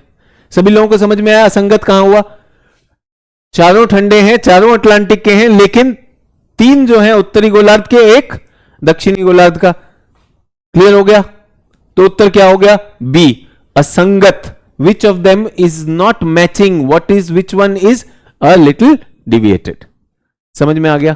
तो इस तरह के प्रश्न, कई चुनौतियां आप तक एग्जाम डालेगा यूपीएससी, कई तरह से आपको नाम पूछेगी। किसी ने कहा ये नाम नहीं है, भाई ये तो मशहूर नाम है, ये सब जगह पर, ये एनसीईआरटी में भी दिए हुए हैं। जिन लोगों के पास नहीं है फिर से बताना चाहता हूं, प्रशांत महासागर में ये आया विषुवत रेखा पर, कल भी बताया। मुड़ेगा तो कुरोशियो, ऊपर से आएंगे तो ऊपर वाले को क्या कहते हैं? ओयाशियो। लेकिन इसके ऊपर के स्थानिक नाम हो सकते हैं, जैसे ओखोट्स करंट हो गया यहां पर हमने कामचटका के पास इसको कामचटका भी कह दिया, कामचटका, क्यूरिल, इस तरह से स्थानिक नाम हो सकते हैं। यहां पर आया घूमा तो कैलिफोर्निया, इधर हमने कहा इसका नाम अलास्का भी हो सकता है, ब्रिटिश कोलंबिया भी हो सकता है। ये स्थानिक नाम है। जब हम यूपीएससी में जब ऑप्शनल कराते हैं तो बच्चों को इन सारे स्थानों से ज्यादा परिचित कराते हैं। ज्योग्राफी ऑप्शनल के छात्रों को ज्यादा आना चाहिए था। ठीक है, अब हम यूं आए दक्षिण में, तो यहां पर ईस्ट ऑस्ट्रेलिया, ऑस्ट्रेलिया के पूर्व में east Australia, south Pacific drift, दक्षिण प्रशांत ड्रिफ्ट, और इस तरह से चले, इसको वेस्ट विंड ड्रिफ्ट भी कहते हैं। यहां पेरू करंट है, हम्बोल्ट करंट भी कहते हैं ये। क्लियर हो गया? ये वाले इसलिए आपके पास चित्रण लेकर आया हूं कि आपके सामने स्लाइड भी है, आपको दिखाई दे जाए। किसी कारण से अगर आपके पास नहीं है तो आपको यह भी समझ में आ जाए। सर क्या केवल एनसीईआरटी से तैयारी हो सकती है, क्या और कोई किताब भी पढ़नी होगी? बेटा एनसीईआरटी यूपीएससी के लिए तो नहीं लिखी गई है ना, तो एनसीईआरटी तो रखनी है कक्षा 11वीं की। साथ में केजीएस की बुकलेट, क्यों इसमें घबरा रहे हो? आपका शिक्षक आपके सामने खड़ा हुआ है, आपकी बुकलेट हमने दे दी, क्यों नहीं करोगे? वो बहाने ढूंढ रहा है यार, बताओ। नॉर्थ इक्वेटोरियल करंट इस तरह गया, इस तरह मुड़ा, और यहां पे फ्लोरिडा के पास से इसको कहा गया फ्लोरिडा करंट, यहां पे कहा गया एंटीलीज करंट, यहां पे कहा गया केन करंट। लेकिन जीएस के छात्र को नहीं चाहिए वो सारे नाम। फ्लोरिडा करंट बना न्यू ग्रीन गल्फ स्ट्रीम, यहां पे लेब्राडोर से मिला, ये है न्यू फाउंडलैंड द्वीप, न्यू फाउंडलैंड द्वीप पर बना ग्रैंड बैंक। फिर यूं आया और उधर चला गया नॉर्वीजियन, और इधर घूमकर आ गया कैनेरी सी। अब यहां पे बहुत सारे आते हैं, बिस्के करंट है, रेनेल करंट है, यहां पे इर्मिंगर करंट है, ये सारे आपको जीएस वाले को नहीं चाहिए। घूम कर आए गिनी करंट, गिनी करंट आपको चाहिए नहीं, आप कैनेरी याद रखेंगे, कैनेरी आके इक्वेटोरियल हो गया। यहां पे प्रति विषुवतीय प्रतिधारा आ गई, और नीचे आए तो साउथ इक्वेटोरियल ब्राजील, और यहां पे फॉकलैंड का जो ठंडा करंट आया ये आ गया। क्लियर हो गया?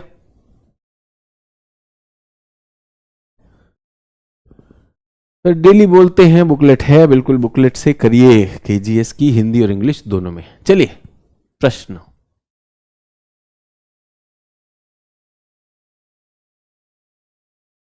सर एटलस में फॉकलैंड गर्म दिखा रहा है पर आपने ठंडा बताया, तो बेटे भैया फॉकलैंड तो ठंडी ही होगी। ठीक है, जो हमने बता दिया वो है। कुछ करंट्स, कुछ जलधाराएं, जैसे मैंने आपको कहा जलधाराएं जो हैं ऋतु के हिसाब से उनके आसपास का पानी अगर और ठंडा हो गया, मान लीजिए अंटार्कटिक का पानी और ठंडा हो गया, तो उस ऋतु में फॉकलैंड जो है मान लीजिए 2 डिग्री पर है, उसके आसपास 0 हो गया तो वो गर्म हो जाएगा। तो ऋतु की वजह से कभी कभी एटलस वो लिख देती हैं, लेकिन मूलतः फॉकलैंड कहां है? ध्रुव से आ रहा है, इसलिए ठंडा जलधारा है। ठीक है, फॉकलैंड आर्कटिक से नहीं आता है इंद्रजीत बेटा, फॉकलैंड अंटार्कटिक से आता है। तो सीजन्स के साथ भी कुछ जलधाराएं गर्म और ठंडी उनके नाम पलट सकते हैं। ये ऑप्शनल के छात्रों को सब सिखाया जाता है, आपके लिए नहीं है। आपके लिए फॉकलैंड एक ठंडी जलधारा है। ठीक है, जल्दी जल्दी जल्दी जल्दी। उत्तरी गोलार्ध में महासागरीय जलधाराएं घड़ी की सुई के विपरीत विपरीत विपरीत। तो पेपर कट रहा है क्या? निम्नलिखित में कौन सा कथन असत्य पूछ रहा है? भाई असत्य पूछ रहा है। प्रश्न मैंने आपको बता दिया, अगर ऊपर से कट रहा है तो कौन सा असत्य है?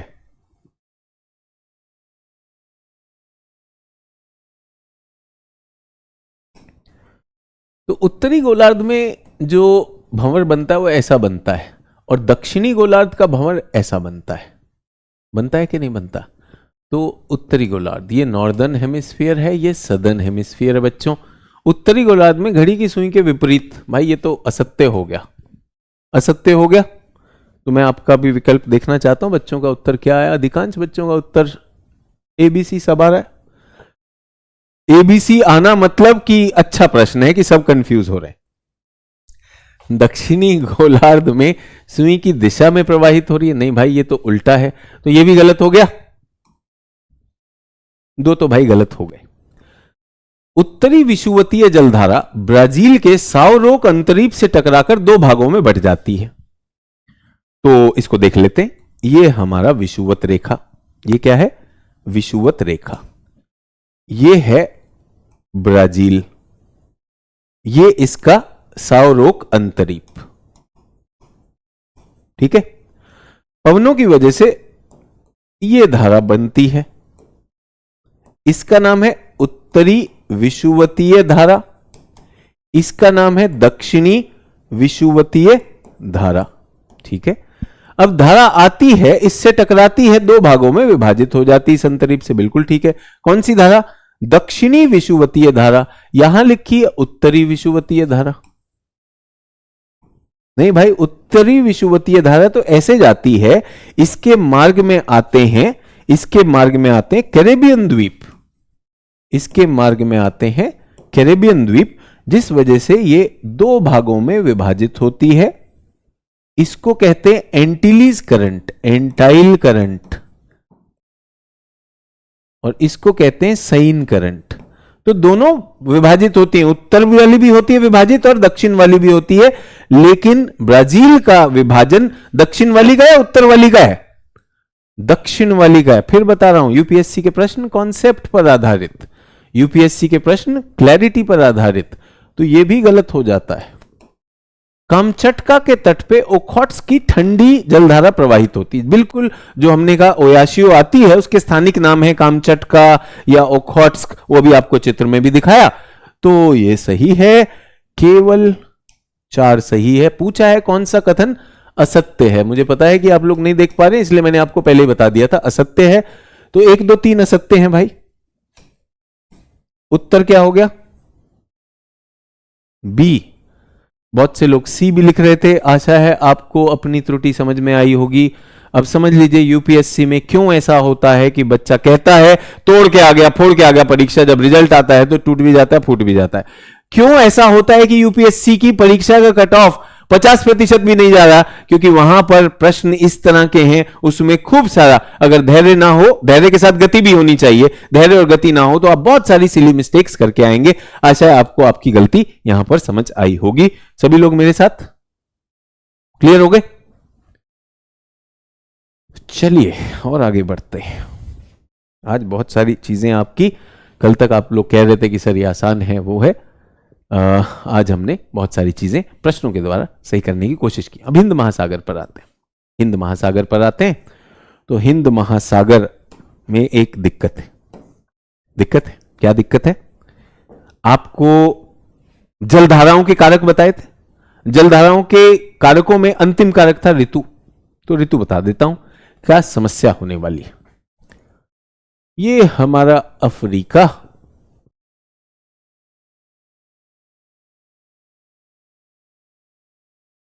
गुजरात,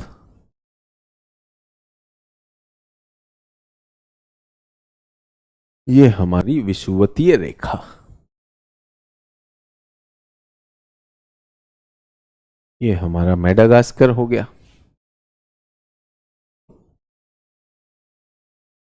ये हमारा ऑस्ट्रेलिया, ये हिंद महासागर। से धैर्य रखना होगा, बिल्कुल धैर्य रखना होगा। और एक और बात बता रहा हूं, जो भी छात्र ये लिख रहे हैं यूपीएससी के लिए, अनुभव से बता रहा हूं बच्चों कि वहां पर धैर्य रखना ही रखना है। ये जो आपके इतने लंबे लंबे सेंटेंस आते हैं ना, आप देखेंगे छोटे छोटे एग्जाम्स में, वन डे एग्जाम्स में विकल्प भी 1 2 शब्दों के होते हैं। लेकिन यूपीएससी के लंबे कथन होते हैं, चाहे भूगोल हो, चाहे अर्थव्यवस्था हो, चाहे विज्ञान हो, लंबे कथन, तो आपको वो पढ़ना होगा। और हिंदी वालों के लिए तो और चुनौती होती है, क्लिष्ट हिंदी आ जाती।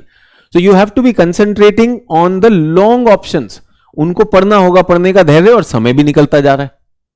ठीक है, सर एंटी क्लॉकवाइज क्लॉकवाइज में थोड़ा कंफ्यूज हो गया था, कंफ्यूजन इज नॉर्मल। तो अब ये आ गया। ये पहली बात, हिंद महासागर में, ये हिंद महासागर उत्तर में बंद है, उत्तर में क्लोज्ड है, उत्तर दिशा इसकी क्लोज है। आपने देखा अटलांटिक महासागर, अटलांटिक महासागर, और दूसरा क्या है, प्रशांत महासागर, ये उत्तर में भी खुले हैं, आर्कटिक से भी संबंध है इनका, और नीचे सदर्न ओशन अंटार्कटिक से भी संबंध है। ये भाई सदर्न ओशन से तो जुड़ा हुआ है, लेकिन इसका उत्तर में अलग हो जाता है। पहली चीज तो ये हो गई। ठीक है, ठीक है, अब उसके आगे बढ़ते हैं। अब ये है कि इसका जो जल प्रवाह होगा ये थोड़ा सा भूखंडों की वजह से बदल जाएगा, वन। दूसरा, कौन सी पवन है ये, वाणिज्यिक पवन है या नहीं, वाणिज्यिक पवन। सो हिंद महासागर का उत्तरी गोलार्ध विशेष हो जाता है। उत्तरी गोलार्ध क्या हो जाता है, विशेष हो जाता है। पहली चीज ये, भूखंडों की वजह से यहां की जो एक जलधाराओं को प्रवाह की जो एक आजादी होती है, जो अभी हमने देखा जलधाराएं ऊपर से आएंगी, ठंडी जलधारा यहां आएगी नहीं, उनका मिश्रण कुछ नहीं होने वाला, ये काफी अलग होने वाला है। अब आते हैं पवनों की बात। तो पवनों की बात जब हम यहां पर आते हैं, सब पढ़ते पढ़ते एक ईयर कंप्लीट हो गया है, पर ढंग से क्वेश्चन नहीं बन रहे हैं, क्या करें। तो बेटा क्रिकेट के बारे में पढ़ते पढ़ते बहुत, 1 वर्ष हो गया, 2 वर्ष हो गया, लेकिन बल्ला नहीं बोल रहा है, बल्ला नहीं चल रहा है, गेंद नहीं फेंक पा रहे हैं पूरी तेजी से, क्या करें। उत्तर मिल गया वैष्णवी जी, बैटिंग करनी पड़ेगी और प्रश्न करिए ना बच्चे। और जहां प्रश्न में आप गलती कर रही हैं तो इसका मतलब क्या हो सकता है, आपके कॉन्सेप्ट क्लियर नहीं है। निशा कुमारी कह रही है हमारा भी सेम है। तो आप सब लोग क्या कर रहे हैं, लाइन लगा के जो है मास्टरों के बाद मास्टरों को और ज्यादा मास्टरों को सुन रहे हैं, और मजे से बैठे बैठे साथ में पॉपकॉर्न खा रहे हैं। हाँ सही है, सही आ रहा है, मजा आ रहा है, मजा आ रहा है। मजा छोड़ो, अपने सारे कपड़े बदल लो, एकदम खिलाड़ी के कपड़ों में आ जाओ, बाहर निकलो, बल्ला हाथ में लो, गेंदबाज हो तो गेंद हाथ में लो, और शुरू करो, टेस्ट देना शुरू करो। 1 साल हो गया सर, लेकिन टेस्ट नहीं बन रहा है ढंग से। तो आप बताइए सभी लोग, व्यवहारिक सी समस्या है। इसके 2 कारण हो सकते हैं, टेस्ट की मात्रा सही नहीं है। दूसरी बात, जब टेस्ट करते हैं तो टेस्ट का काम क्या है, सिर्फ नंबर बताना तो नहीं है, आपकी कमियों को उजागर करना। अब कोई आपसे कमी उजागर करे तो आपका दुश्मन होने लगा आज की डेट में। पहले होता था निंदक नियरे राखिए, अब कोई निंदा कर दे, मास्टर तो डांट रहा है, भाई इसको पैसा दिया है, कैसे डांट रहा है। आप ही के लिए डांट रहा हूं, क्योंकि आप ही के साथ हूं, आप ही के लिए मुझे करना पड़ेगा। मीठी मीठी बातें करके मीठा मीठा पढ़ा के जाऊंगा तो क्या होगा, थोड़ा तो कटु वचन भी बोलने पड़ेंगे कि नहीं बोलने पड़ेंगे। तो शिक्षक को वहां पे थोड़ा कटु होना पड़ता है, ये मेरी भूमिका है, ये मेरी भूमिका एज अ शिक्षक।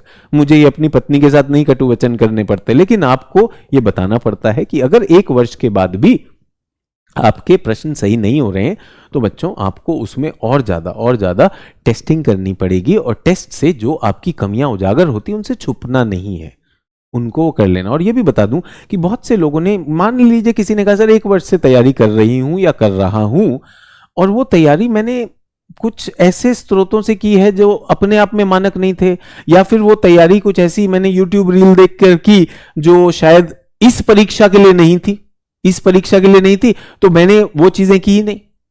तो ये भी तो हो सकता है। तो अपने को असेसमेंट करने में घबराना नहीं है, और थोड़ा पिच पे पहुंच जाइए, बैटिंग करिए, 1-2 बार घुटने पे गेंद लगेगी, LBW होगा, सब कुछ होगा, है कि नहीं। चले, तो ये क्या हो गया, वाणिज्यिक पवनें, ये चलती हैं 6 महीने। उस विषय पर ज्यादा बात नहीं कर सकते बच्चे, अब विषय पर वापस आ जाते हैं। लेकिन 6 महीने बाद क्या हो जाता है, ये पवनें पलट जाती हैं, और हमारे यहां मानसून आता है, साउथ वेस्ट मानसून। और सामान्यतः क्या चलती है, नॉर्थ ईस्ट चलती है। उत्तर पूर्वी पवन बदल के क्या हो जाती हैं, दक्षिण पश्चिमी पवन हो जाती। समस्या होगी भाई, हमारे हिंद महासागर में समस्या है। क्या समस्या है? हमारे हिंद महासागर में समस्या है, और समस्या यह है कि ये ऊपर इतने सारे भूखंड हैं कि ये आर्कटिक से हमें जोड़ता नहीं है, तो ठंडी जलधाराओं को आने नहीं देगा, ठंडी जलधाराओं को आने नहीं देगा। और जो यहां की पवन है वो भी साल में 6 महीने एक तरफ चलती, 6 महीने दूसरी तरफ चलती है। पवनों का कालिक परिवर्तन हो जाता है। तो अब ये सारी चीजें हमारी जलधाराओं को प्रभावित करेंगी कि नहीं? तो क्या मैं कह सकता हूं 6 माह तक, 6 मंथ्स तक ऐसा चलेगा तो ये पानी को कैसे प्रवाहित करेगा? भैया ये पानी को ऐसे धकेलेगा, पानी ऐसे धकेला जाएगा। 6 महीने ऐसे धकेला जाएगा कि नहीं धकेला जाएगा? ठीक है सर, अगर 6 महीने ऐसे धकेला तो सर हमें तो पता है कि यहां तो विषुवतीय धारा चलती है। भाई उत्तर विषुवतीय धारा नहीं चलेगी, ये तो विपरीत चल रही है। चल रही है कि नहीं चल रही है? देख के बताइए। सामान्यतः हर महासागर में क्या होता है, वाणिज्यिक पवनें पवन को उधर धकेलती हैं, लेकिन यहां तो ऐसे घूमकर वापस आ रहा है कि नहीं आ रहा है? वापस आ रहा है, वापस आ रहा है। 6 महीने ऐसा चल रहा है।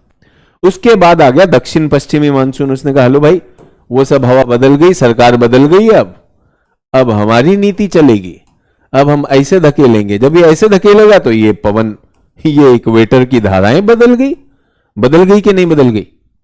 इसलिए आपको एक कारक बताया गया था, ऋतु परिवर्तन, और कहा था आज समझाऊंगा। क्या सभी लोगों को समझ में आया? हाँ या ना? अगर समझ में आया तो वाह कर दीजिए, अगर नहीं आया तो आह कर दीजिए, कोई दिक्कत नहीं है। बेटा पेटी के खिसकने के कारण वो सब कुछ चला गया। जब आपकी पवनें बदल गई तो बदल गई ना।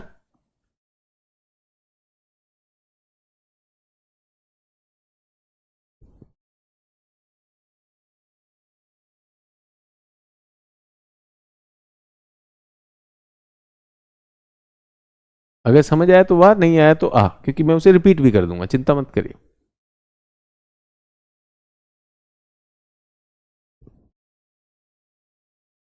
तो क्या कारण बताए? एक विशेष स्थिति है। विशेष स्थिति, क्या विशेष स्थिति है? पहली बात यह है कि हम भूखंडों से घिरे हुए हैं, उत्तरी हिंद महासागर। और दूसरी बात यह है कि आधे वर्ष पवन ऐसे चलती है और आधे वर्ष पवन ऐसे चलती है।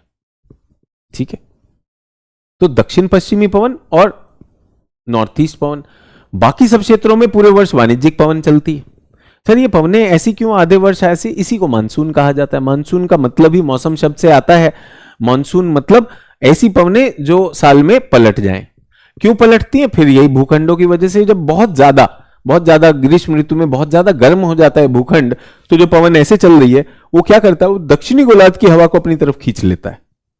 दक्षिणी गोलार्ध की हवा जब खींचेगी तो वो अपना कोण बदलती है और वो इस तरह हो जाती है। ठीक है, तो अधिकांश लोगों ने तो वाह बोला, कुछ लोगों ने आह भी बोला। तो आह वालों के लिए चिंता ना करें। सामान्यतः कौन सी पवन चलती है? North east. सामान्यतः कौन सी पवन चलती है? North east. तो नॉर्थ ईस्ट क्या करती है, यहां के पानी को, बंगाल की खाड़ी के पानी को धकेलती है। वो पानी ऐसे जाता है, घूमता है, इस तरह चलता है और यहां पे विषुवत पर ऐसे घूम जाता है। तो यहां पे काउंटर इक्वेटोरियल करंट ही बनेगा, प्रति विषुवतीय प्रतिधारा ही बनेगी, क्योंकि हवा ऐसी चल रही। ठीक है, लेकिन यहां पर सामान्य चल रही, यहां पर क्या चल रही है? दक्षिण। उसके बाद ये आता है द्वीप मेडागास्कर और इसके बीच में मोजाम्बिक चैनल है, तो इसके अंदर घुसी धारा को क्या कहते हैं? मोजाम्बिक धारा कहते हैं। और यहां से आई तो इसको मलागासी धारा कहते हैं। ये मिलकर क्या बनती है? अगुल्हास धारा बनती है। ठीक है, तो दक्षिणी गोलार्ध में तो हमारा भंवर बन रहा है कि नहीं बन रहा है? South equatorial current, Mozambique current, Agulhas current, और ये आ गया वेस्ट विंड ड्रिफ्ट और वेस्ट ऑस्ट्रेलिया, यहां तो बन गया। लेकिन यहां पर क्या हुआ? इस पानी को धकेला गया। ये पानी बंगाल की खाड़ी का पानी धकेल के इस तरफ को ऐसे घूम कर आएगा, तो यहां पर यह बनेगा। क्लियर? कहां पर? उत्तर पश्चिमी मानसून सामान्य दशाओं में पवन ऐसे चलती है और ये पवन इसको धकेल रही है, इस पानी को धकेल रही है नॉर्थ ईस्ट। ये धकेल रही है इस पानी को, धकेला धकेला धकेला धकेला, और ये इस तरह से धकेला गया। जबकि यहां पर क्या था, यहां तो सामान्य ऐसे आएगी, यहां पे मुड़ने के लिए बाध्य हो जाएगी। इसको मोजाम्बिक करंट कहते हैं, इसको मालागासी करंट कहते हैं। ये दोनों मिलकर क्या बनेंगे, अगुलहास करंट बनेंगे, अगुलहास। अगुलहास, और यहां पर कौन सा आता बच्चों, एक ठंडा है बेनिगुएला, बेंगुएला लिखा था। अगुलहास और बेंगुएला जब मिलेंगे ठंडा और गर्म, तो यहां पर बनेगा अगुलहास बैंक। अभी लिखवाया था बच्चों अगुलहास बैंक, अगुलहास यहां पर। चल अगर साउथ में भूखंड होते तो ऐसा नहीं होता, अगर ये होता तो वो होता, वो होता तो ये होता, ऐसी क्या बात कर रहे हो। अभी तो हमने बोला एक कारक आपको बताया ना, बहुत ही क्लियर कारक, 6 में से एक कारक बताया ना, तट रेखा कैसी है। अगर आपकी तट रेखा होती साउथ में तो वो निश्चित रूप से प्रभावित करती। लॉजिक लगाइए, जो आपको 6 कारक बताए, आपने कहा अगर दक्षिण में अगर भूखंड होते तो क्या होता, तो भी यही होता है ना। क्लियर हो गया। अब ये हमारी सामान्य स्थिति है, सामान्य स्थिति में ऐसा चलता है। तो ये यहां पर उत्तर इक्वेटोरियल करंट होना चाहिए था, लेकिन ये तो घूमकर ऐसे आया तो प्रति इक्वेटोरियल हो गया। अब हम मौसम बदलते हैं, मौसम बदल दिया, अगला मौसम आ जाएगा। 6 महीने बाद दूसरी पवन आ गई। अब कौन सी पवन आ गई भाई, अब आ गई ये वाली। अब ये वाली पवन आ गई। सर वो कहां चली गई, वो चली गई क्योंकि अब ग्रीष्म ऋतु आ गई है। ग्रीष्म ऋतु में यहां पे बहुत बड़ा निम्न दाब बन चुका है। आपने देखा भारत कितना ज्यादा गर्म हो जाएगा, तो क्या करेगा, दक्षिणी गोलार्ध की हवाओं को अपनी तरफ खींचेगा, और वो हवाएं जब क्रॉस करेंगी विषुवत पे वो ऐसी हो जाएंगी। तो अब ये यहां के पानी को धकेल रहा है, धकेलो धकेलो धकेलो भाई, पानी धकेले जाओ। अब क्या हो रहा है, पहले बंगाल की खाड़ी थी, अब अरब सागर में पानी धकेला जा रहा है। अब ये धकेला गया तो भाई ये तो पानी पलट गया, ये तो दिशा ही पलट गई, दिशा पलटी। तो अब की बार विषुवत पे ऐसे आने लगा। अब सामान्य विषुवत धारा चल गई कि नहीं चल गई। तो ये दूसरी बार आपको रिपीट कर दिया कि यहां सामान्यतः यहां पर ये वाला धकेल रहा होता है नॉर्थ ईस्ट, बंगाल की खाड़ी का पानी इधर धकेला जा रहा है, और ग्रीष्म ऋतु में ये शीत ऋतु और ये ग्रीष्म ऋतु है, इसमें ये हो जाता है, इसलिए पलट जाता है। अब भाई वो चित्र भी बना दिया, ये चित्र भी बना दिया, दोनों तरह से दिखाई दिया। अब कहो सर कुछ समझ नहीं आ रहा, वाह नहीं आ है सर, दर्द हो रहा है। तो वो तो मैं समझ गया, दर्द तो फिर जीवन के दर्द हैं, कुछ लोगों को दर्द ही पसंद है। Sir no pain no gain, मुझे बहुत दर्द पसंद है सर, मैंने तो कुर्सी पर भी कील गाड़ रखा है, जैसे ही कील पे बैठता हूं मुंह से निकलता आह। अगुलहास की धारा से उत्तर की ओर भी जाते हैं। क्यों जाते हैं भैया, जो धारा बता दी वो बता दी। यहां पर कौन सी धारा बच्चों, दक्षिण विषुवतीय धारा, ये आएगी और यहां पर क्या हो जाएगी, मुड़ जाएगी। यहां पर आएगी, ये मुड़ जाएगी। यहीं पर सोमालिया है, और हमारे मॉनसून जब समझाऊंगा तो वहां पे सोमाली करंट भी बनता है, एक और छोटी मोटी जलधाराएं बनती हैं। अब जब हम यूं आते हैं तो ये इसमें घुस जाएगा, इसका नाम है मोजाम्बिक चैनल। तो मोजाम्बिक चैनल में जब जाएगा तो मोजाम्बिक करंट बनेगा। मोजाम्बिक कुछ हिस्सा यहां भी आ जाएगा, जो अभी किसी ने पूछा कि सर अगर बीच में स्थल आकृति तो ये बंट जाता है। इसे मालागासी जलधारा कहते हैं, इसे मोजाम्बिक जलधारा कहते हैं। मशहूर कौन सा है, मोजाम्बिक जलधारा। अब मोजाम्बिक जलधारा और ये जब बाहर निकलेंगे तो ये फिर से एकत्रित हो जाएंगे और ये कहलाएगा अगुलहास जलधारा। अगुलहास जलधारा, इसका नाम अगुलहास क्यों है, क्योंकि अफ्रीका का जो दक्षिणस्थ बिंदु है, अफ्रीका का जो दक्षिणस्थ बिंदु है, अगर आपने मेरे साथ विश्व भूगोल की बात की है, काम किया है, तो वहां आप जाते हैं अगुलहास, केप अगुलहास है, अगुलहास अंतरीप वहां पर है, इसलिए इसका नाम अगुलहास है। लेकिन कुछ हिस्सा क्या होगा, कोरियोलिस के कारण ऐसे मुड़ जाएगा, अपने बाएं मुड़ेगा ना दक्षिणी गोलार्ध में, तो ये क्या कहलाता है, वेस्ट विंड ड्रिफ्ट, पश्चिमी पवन प्रवाह। लिखा हुआ एटलस में मिलेगा, नहीं तो हिंद महासागर का दक्षिणी हिंद महासागर प्रवाह। अब ये कुछ हिस्सा यहां भी घूमेगा, ये ऑस्ट्रेलिया है, ये इसका पश्चिमी तट है, तो ये पश्चिमी ऑस्ट्रेलिया धारा कहलाता है। ये आपका पूरा का पूरा कंप्लीट हो गया। अब कोई कह रहा है सर अगुलहास जो है उत्तर की ओर आता है, अब क्यों ऐसा कह रहे हो मुझे पता नहीं। जब पवनों के अलावा और कोई कारक है इंडियन ओशन में जो काम नहीं करता है क्या? अरे भाई जो बता दिया वो है, पवन के अलावा और कोई कारक भक्ति है भाई। ठीक है, क्लियर हो गया? पवनों के कारण, पवनों के कारण ये आपको यहां बना के दिखा दिया, बना के दिखा दिया, उत्तर पूर्वी पवन दक्षिण पूर्व। किताबों में क्या है वो भी दिखा दिया, लिख के दिखा रहा हूं। ग्रीष्मकालीन मानसून हवाओं की दिशा के कारण धारा दक्षिण पश्चिम में परिवर्तित हो जाती है। उत्तर पूर्वी धारा किस में परिवर्तित हो जाती है? दक्षिण पश्चिम में परिवर्तित हो जाती है। समस्त धाराओं का क्रम बदल जाता है। यह धारा अपनी अनेक छोटी छोटी उपधाराओं के साथ बंगाल की खाड़ी की ओर अरब सागर में प्रवेश करने लगती है। ठीक है, क्लियर हो गया? हाँ जी, हिंद महासागर की धारा भी हो गई। कुछ लोग पूछ रहे हैं sir El Nino, El Nino क्या होता है, एल नीनो क्या होता है? अब हम आ गए एल नीनो पर। वेस्ट विंड ड्रिफ्ट क्या है? दक्षिणी गोलार्ध में जो धाराएं हैं उनको वेस्ट विंड ड्रिफ्ट कहा जाता है। पछुआ पवनों के मार्ग में आते हैं इसलिए वेस्टर्ली हो गए। पछुआ पवनों से प्रवाहित जो जल धकेला जाता है उसे वेस्ट विंड ड्रिफ्ट कहते हैं। अब फिर बात वही है कि हम ये सुनते हैं, बुरा लगता है जब छात्र कहते हैं सर 1 साल हो गया तैयारी करते हुए लेकिन हमारे प्रश्न नहीं बन रहे। तो आप बताइए ईमानदारी कितनी रखी आपने? ये पछुआ पवने साइंस एंड टेक्नोलॉजी की क्लास भी है। हाँ हाँ मुझे पता है, मुस्कान जी आपकी मुस्कान जा रही है। ये यहां पर पछुआ पवने हैं, पछुआ पवने ऐसे बहती चली जा रही हैं तो इसको पछुआ पवने इसे प्रवाहित करेंगी। यहां पछुआ की हम पहले भी बात कर चुके हैं, तो ये पूरा का पूरा पछुआ प्रवाह क्या कहलाता है? वेस्ट विंड ड्रिफ्ट कहलाता है। इसी में जो प्रशांत महासागर का हिस्सा है उसको क्या कहेंगे? दक्षिणी प्रशांत प्रवाह। ठीक है, इस तरह से चलता चला जाए।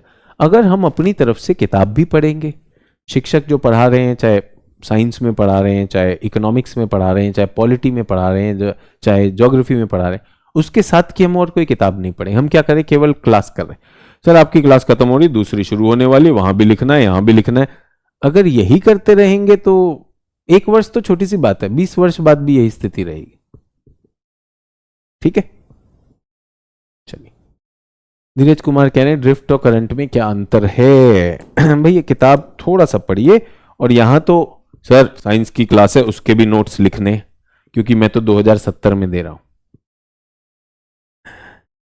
एक कार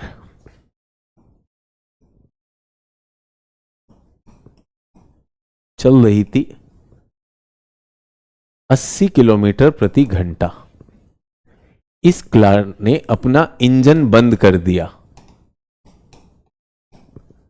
तो कार की गति को क्या होगा?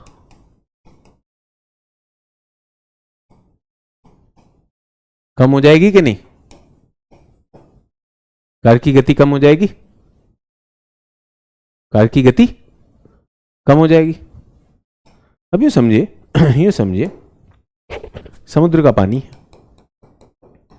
समुद्र का पानी, इसको कोई तेजी से धकेल रहा है। कौन धकेल रहा है? पवन धकेल रही है।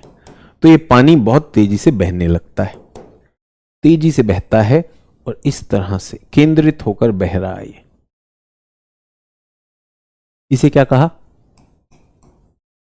करंट। इसे क्या कहा? करंट, धारा। ठीक है, अब ये क्या हुआ? यहां पर आ गया भाई व्यवधान, यहां पर व्यवधान आ गया, तो ये पानी क्या हुआ?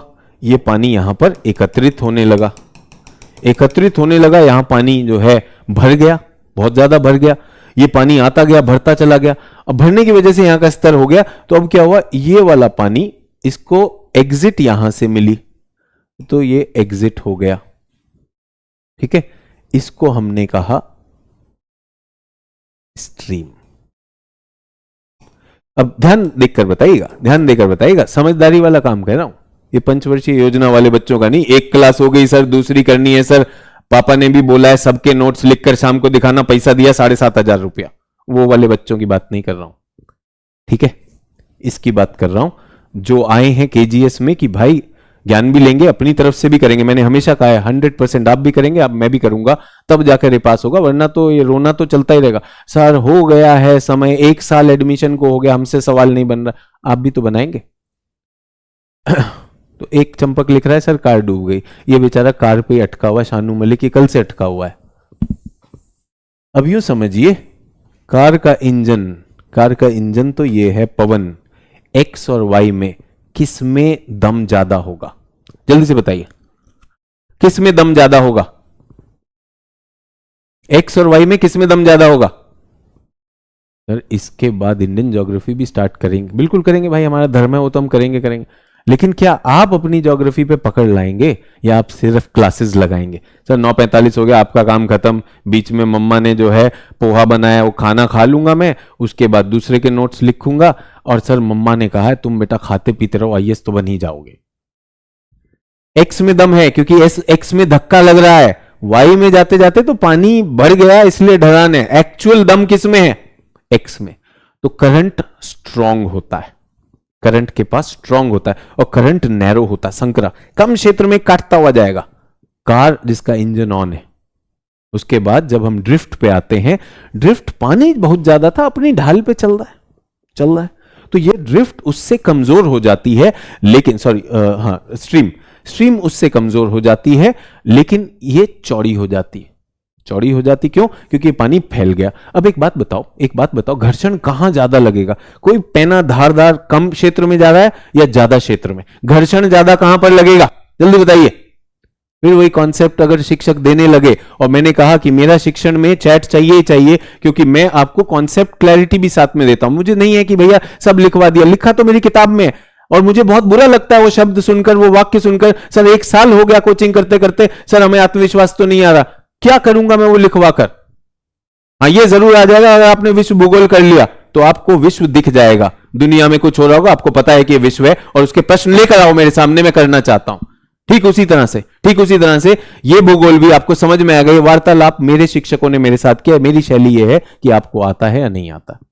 सर यहां घर्षण ज्यादा होगा, तो स्ट्रीम करंट की तुलना में कम बहेगी कि नहीं? कम गति होगी। अगर करंट की गति यहां पर 4 या 5 नॉट है, 10 किलोमीटर प्रति घंटा है, 10 से 12 है, तो यहां 8 से 10 हो जाएगी। अब ये आगे बढ़ रही है बच्चों, तो इसको और घर्षण मिलेगा कि नहीं मिलेगा? तो ये क्या बन जाएगी? ड्रिफ्ट। किसी ने मुझसे पूछा सर ये करंट और स्ट्रीम में अंतर क्या है, या करंट और ड्रिफ्ट में अंतर क्या है? क्या मैंने आप सबको इस चित्रण से समझा दिया? ये अटलांटिक ओशन की बात हो रही है। क्या अंतर होगा? करंट दमदार होता है, करंट आगे बढ़ता है, उसके बाद स्ट्रीम, और उसके बाद ही। अगर आप मुझसे इसका अब ये बनाना ऑप्शनल में बनाते हम, बहुत से लोग इसे समझ ही नहीं पाते। ये सतह है, तो करंट जो होगा ना बच्चों, करंट ऐसा होता है, करंट यूं बहता है। क्या आपने देखा? करंट नैरो है और गहरा है, ये करंट है, नैरो है और गहरा है। स्ट्रीम जो होती है वो चौड़ी हो जाती है और उतनी गहरी नहीं रहती, ये स्ट्रीम है। और ड्रिफ्ट क्या है? ड्रिफ्ट और चौड़ी हो जाएगी, सबसे ज्यादा घर्षण इसे मिलेगा, और ये बहुत गहरी नहीं होती, लेकिन बहुत बड़ा पानी लेकर जाती है, सबसे कम हो जाता है। अगर ये चित्र समझ आया तो ठीक है, वरना सोच लेना सचिन सर मजाक कर रहे थे। ऑप्शनल वालों को हम थोड़ा रगड़ते हैं, उनको ज्यादा हम सिखाते हैं, क्योंकि उनको ज्यादा चुनौती देखनी होती है। सभी को समझ में आया? तो करंट तेज धारा, और उसके बाद ड्रिफ्ट और स्ट्रीम, और उसके बाद ड्रिफ्ट। वॉल्यूम किस में ज्यादा होता है? पानी किस में ज्यादा? ड्रिफ्ट और स्ट्रीम में ज्यादा पानी होता है, करंट कम धारा लेकर तेजी से चला जा रहा है। चलिए वापस आते हैं, नहीं वापस नहीं आते, यहीं पर रहते हैं। हाँ जी, तो अब हम कहां पर हैं? जल्दी सब लोग ये चित्र बनाएंगे, जिन्होंने खासकर मेरे साथ विश्व भूगोल किया है तो वो जरूर बनाएंगे।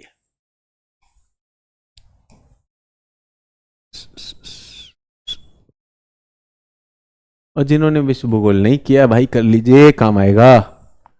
आप ही के लिए पहले कराया था वो, ताकि आप ये चित्रण को आज समझ सकें। हाँ जी, कौन सा महासागर? प्रशांत महासागर। कौन सा महासागर? प्रशांत महासागर। जहां गड़बड़ हो रही है उस वीडियो को दोबारा देखिए, उस वीडियो को दोबारा देखिए। तो बच्चों ये कौन सी पवन है, कौन बताएगा मुझे, ये कौन सी पवन है?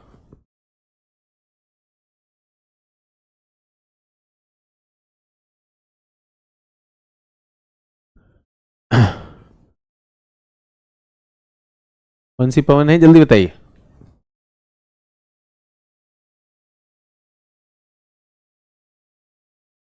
ट्रेड विंड, बहुत अच्छी बात है, ट्रेड विंड है। तो ये पानी को क्या करेंगी, पानी को धकेलेंगी, कहां धकेलेंगी सर? पश्चिम से पूर्व की ओर धकेलेंगी। कौन सी जलधारा बनेगी बच्चों?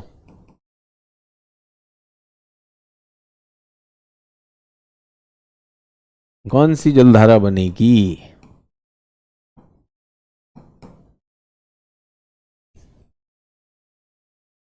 सर वाणिज्यिक पवनें हैं, दक्षिणी विषुवतीय जलधारा बनेगी, बनेगी कि नहीं बनेगी? ठीक है। कल आपको चित्र याद है, कप पे मैं फूंक मार रहा था, कप पे मैं फूंक मार रहा था तो मेरी चाय इस तरफ इकट्ठी हो जाएगी, तो पानी कहां पर एकत्रित हो जाएगा? गर्म पानी कहां पर एकत्रित हो जाएगा? गर्म पानी कहां पर एकत्रित होगा? प्रशांत महासागर का, ये पश्चिम प्रशांत महासागर, ये पश्चिम दिशा और ये पूर्व दिशा। तो कहां पे गर्म पानी है बच्चों? पश्चिम प्रशांत क्या है? गर्म है। तो वाष्पीकरण होगा, बादल बनेंगे, वर्षा होगी। उत्तरी गोलार्ध और दक्षिणी गोलार्ध दोनों में ये काम हो रहा है, तो यहां भी तो आ रही है। तो जल्दी से बताइए, इंडोनेशिया और ऑस्ट्रेलिया में सामान्यतः वर्षा ज्यादा होगी या कम होगी? सामान्यतः वर्षा ज्यादा होगी या कम होगी? सामान्यतः। सोच के बताइए, सब लॉजिक भूल जाइए। आपने एक साल पहले ज्वाइन किया, क्या किया? मेरी क्लास उसी दिन की क्लास होती है, वहीं पर आपको समझ आ जाएगा, सबको समझ में आ जाएगा। तो अक्सर यहां पर बारिश बहुत ज्यादा होती है। अगर आपको चाय का कप याद हो तो जिस तरफ से फूंक मार रहा था वहां पर क्या हो रहा था? वहां पर पानी का स्तर नीचे जा रहा था और नीचे का पानी सतह पर आने लगा था। उस प्रक्रिया को क्या कहते हैं? अपवेलिंग। यहां पर क्या होगा? अपवेलिंग होगी।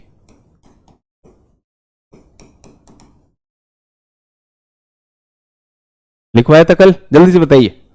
कितने लोगों को याद है कि हमने जब चाय देखी थी, जहां से हवा पानी को धकेल रही है वहां का स्तर नीचे जाएगा और उस वजह से पानी नीचे से ऊपर आएगा। याद है?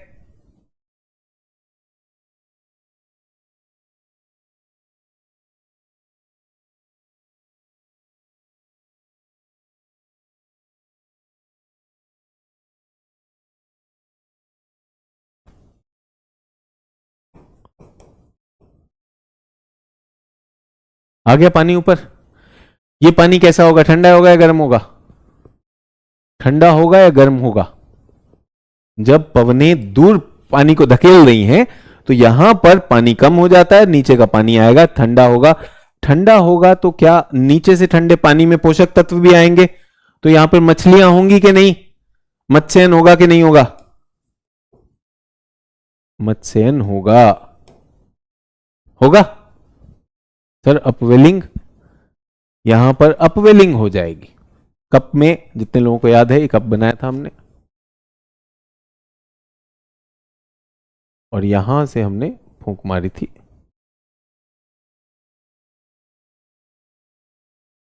और हमने देखा था कि पानी का स्तर ऐसा हो गया था और उसके लिए यहां से अपवेलिंग हो रही थी और यहां पे डाउनवेलिंग हो रही थी। ऐसा था। तो यहां पे हवा है, अपवेलिंग डाउनवेलिंग हो जाएगी। ठंडा पानी आ रहा है, पोषक पानी आ रहा है और मत्स्यन हो गया। सभी लोगों ने कहा था, सभी, सर पवनों को वाणिज्यिक पवनें क्यों कहते हैं? बेटा पिछली क्लास अटेंड कर लो, नन्हे मुन्ने बच्चे ये वही वाले हैं। सर एक साल से हूं, सर वाणिज्यिक पवन क्यों कहते हैं? ये सारी चीज बताई जा चुकी है। अब हम महासागर में आ गए। तो बच्चों अभी आपने कहा कि सर जहां भी वो मछलियां तो वहां मिलती हैं जहां जल मिलता है, जलधाराओं का मिलन क्षेत्र होता है। मछली मिली बिना मिलन के क्षेत्र में भी? क्यों? क्योंकि प्लवक है, मछली को मिलन और ना मिलन से कुछ लेना देना नहीं है। प्लवक है, ठंडा पानी है, ऊपर आता है, पोषक तत्व लाता है, प्लवक बन गए ये।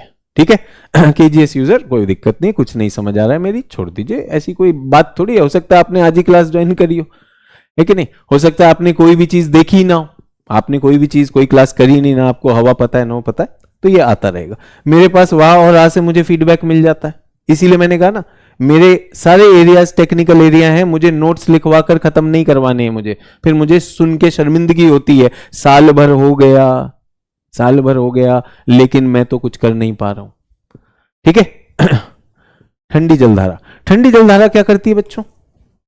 मरुस्थलीकरण भी करती है। कौन सा मरुस्थल है यहां पर? कौन सा मरुस्थल है यहां पर? कौन सा मरुस्थल?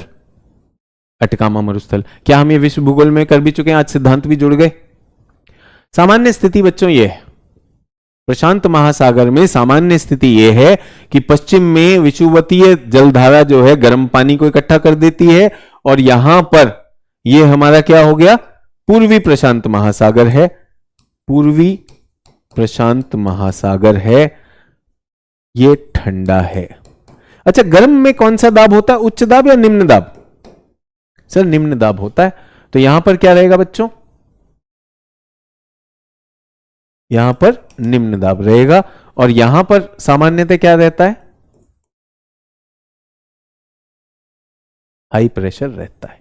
बना लीजिए, जिन छात्रों ने पूरा का पूरा मेरे साथ क्लासेस की हैं, वर्ल्ड ज्योग्राफी भी की है और ये भी की है, तो आप आसानी से बना पाएंगे।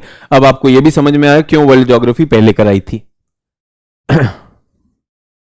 कामरान कह रहा है आंसर राइटिंग के लिए क्वेश्चन दे दीजिए, एक कह रहा कुछ मुझे समझ नहीं आ रहा। तुम लोगों की बातों में थोड़ी आने वाला हूं मैं।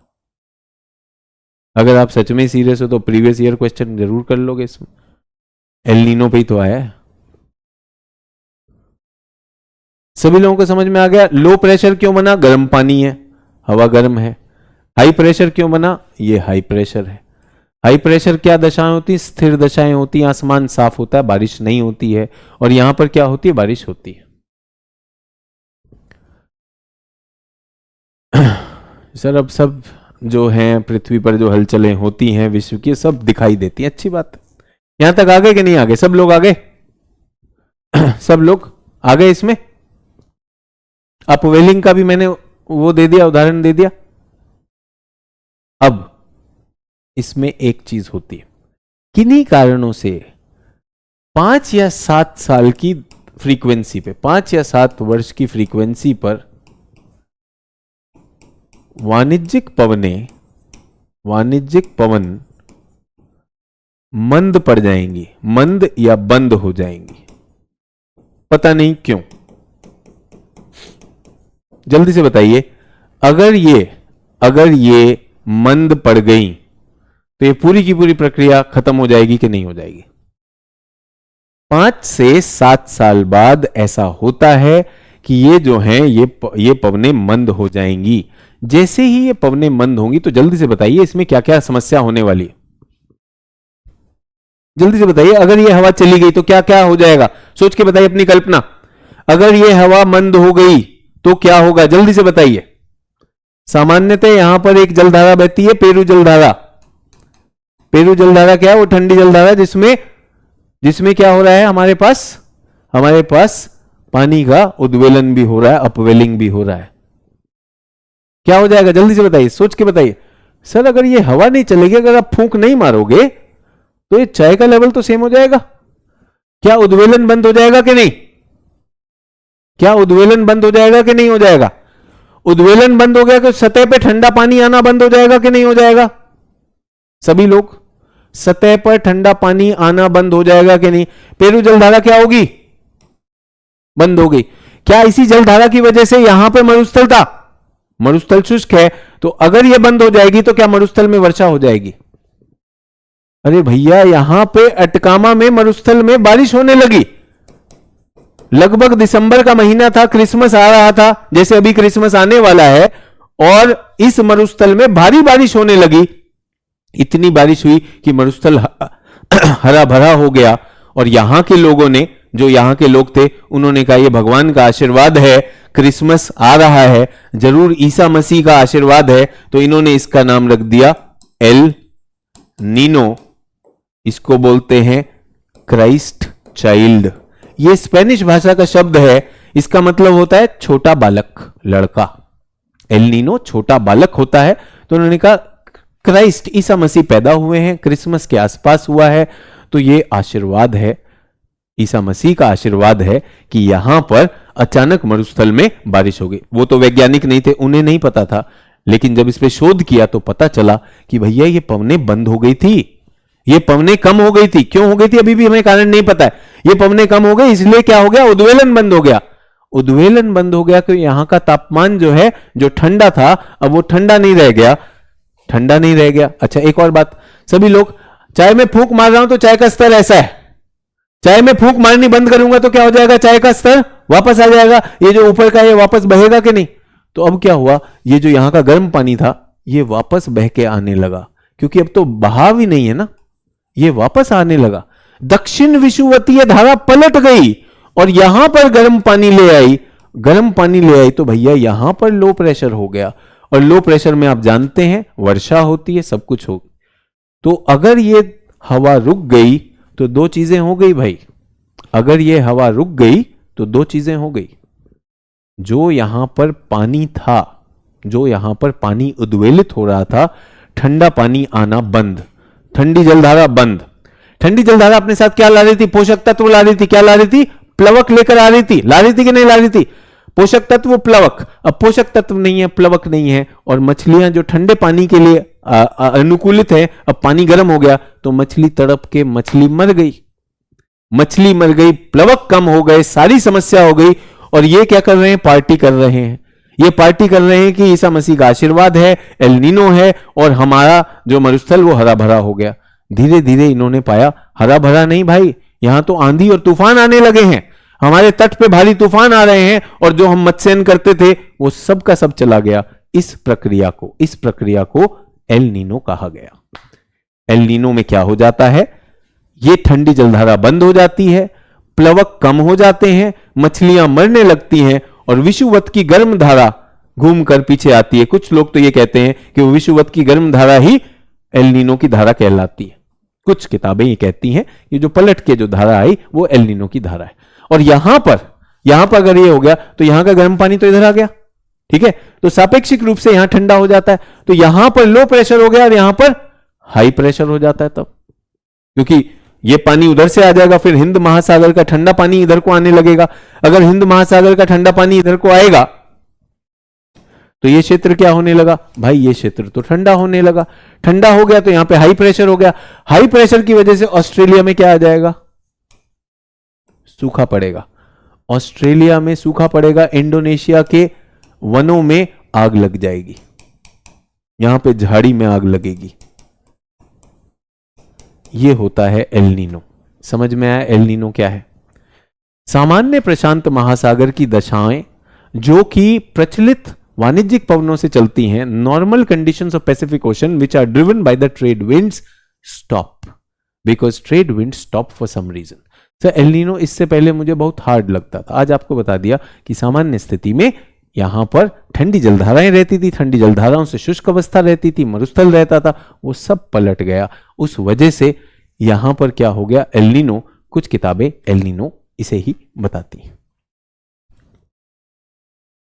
निश्चित रूप से चुनौतीपूर्ण आइडिया है और इसको पहली क्लास में कभी नहीं पढ़ाया जाता। बहुत से छात्र ऐसे ही मुझे कहीं पर मिल जाते हैं, दिल्ली में सड़क पे पूछ लेते हैं, सर एल नीनो बता दो।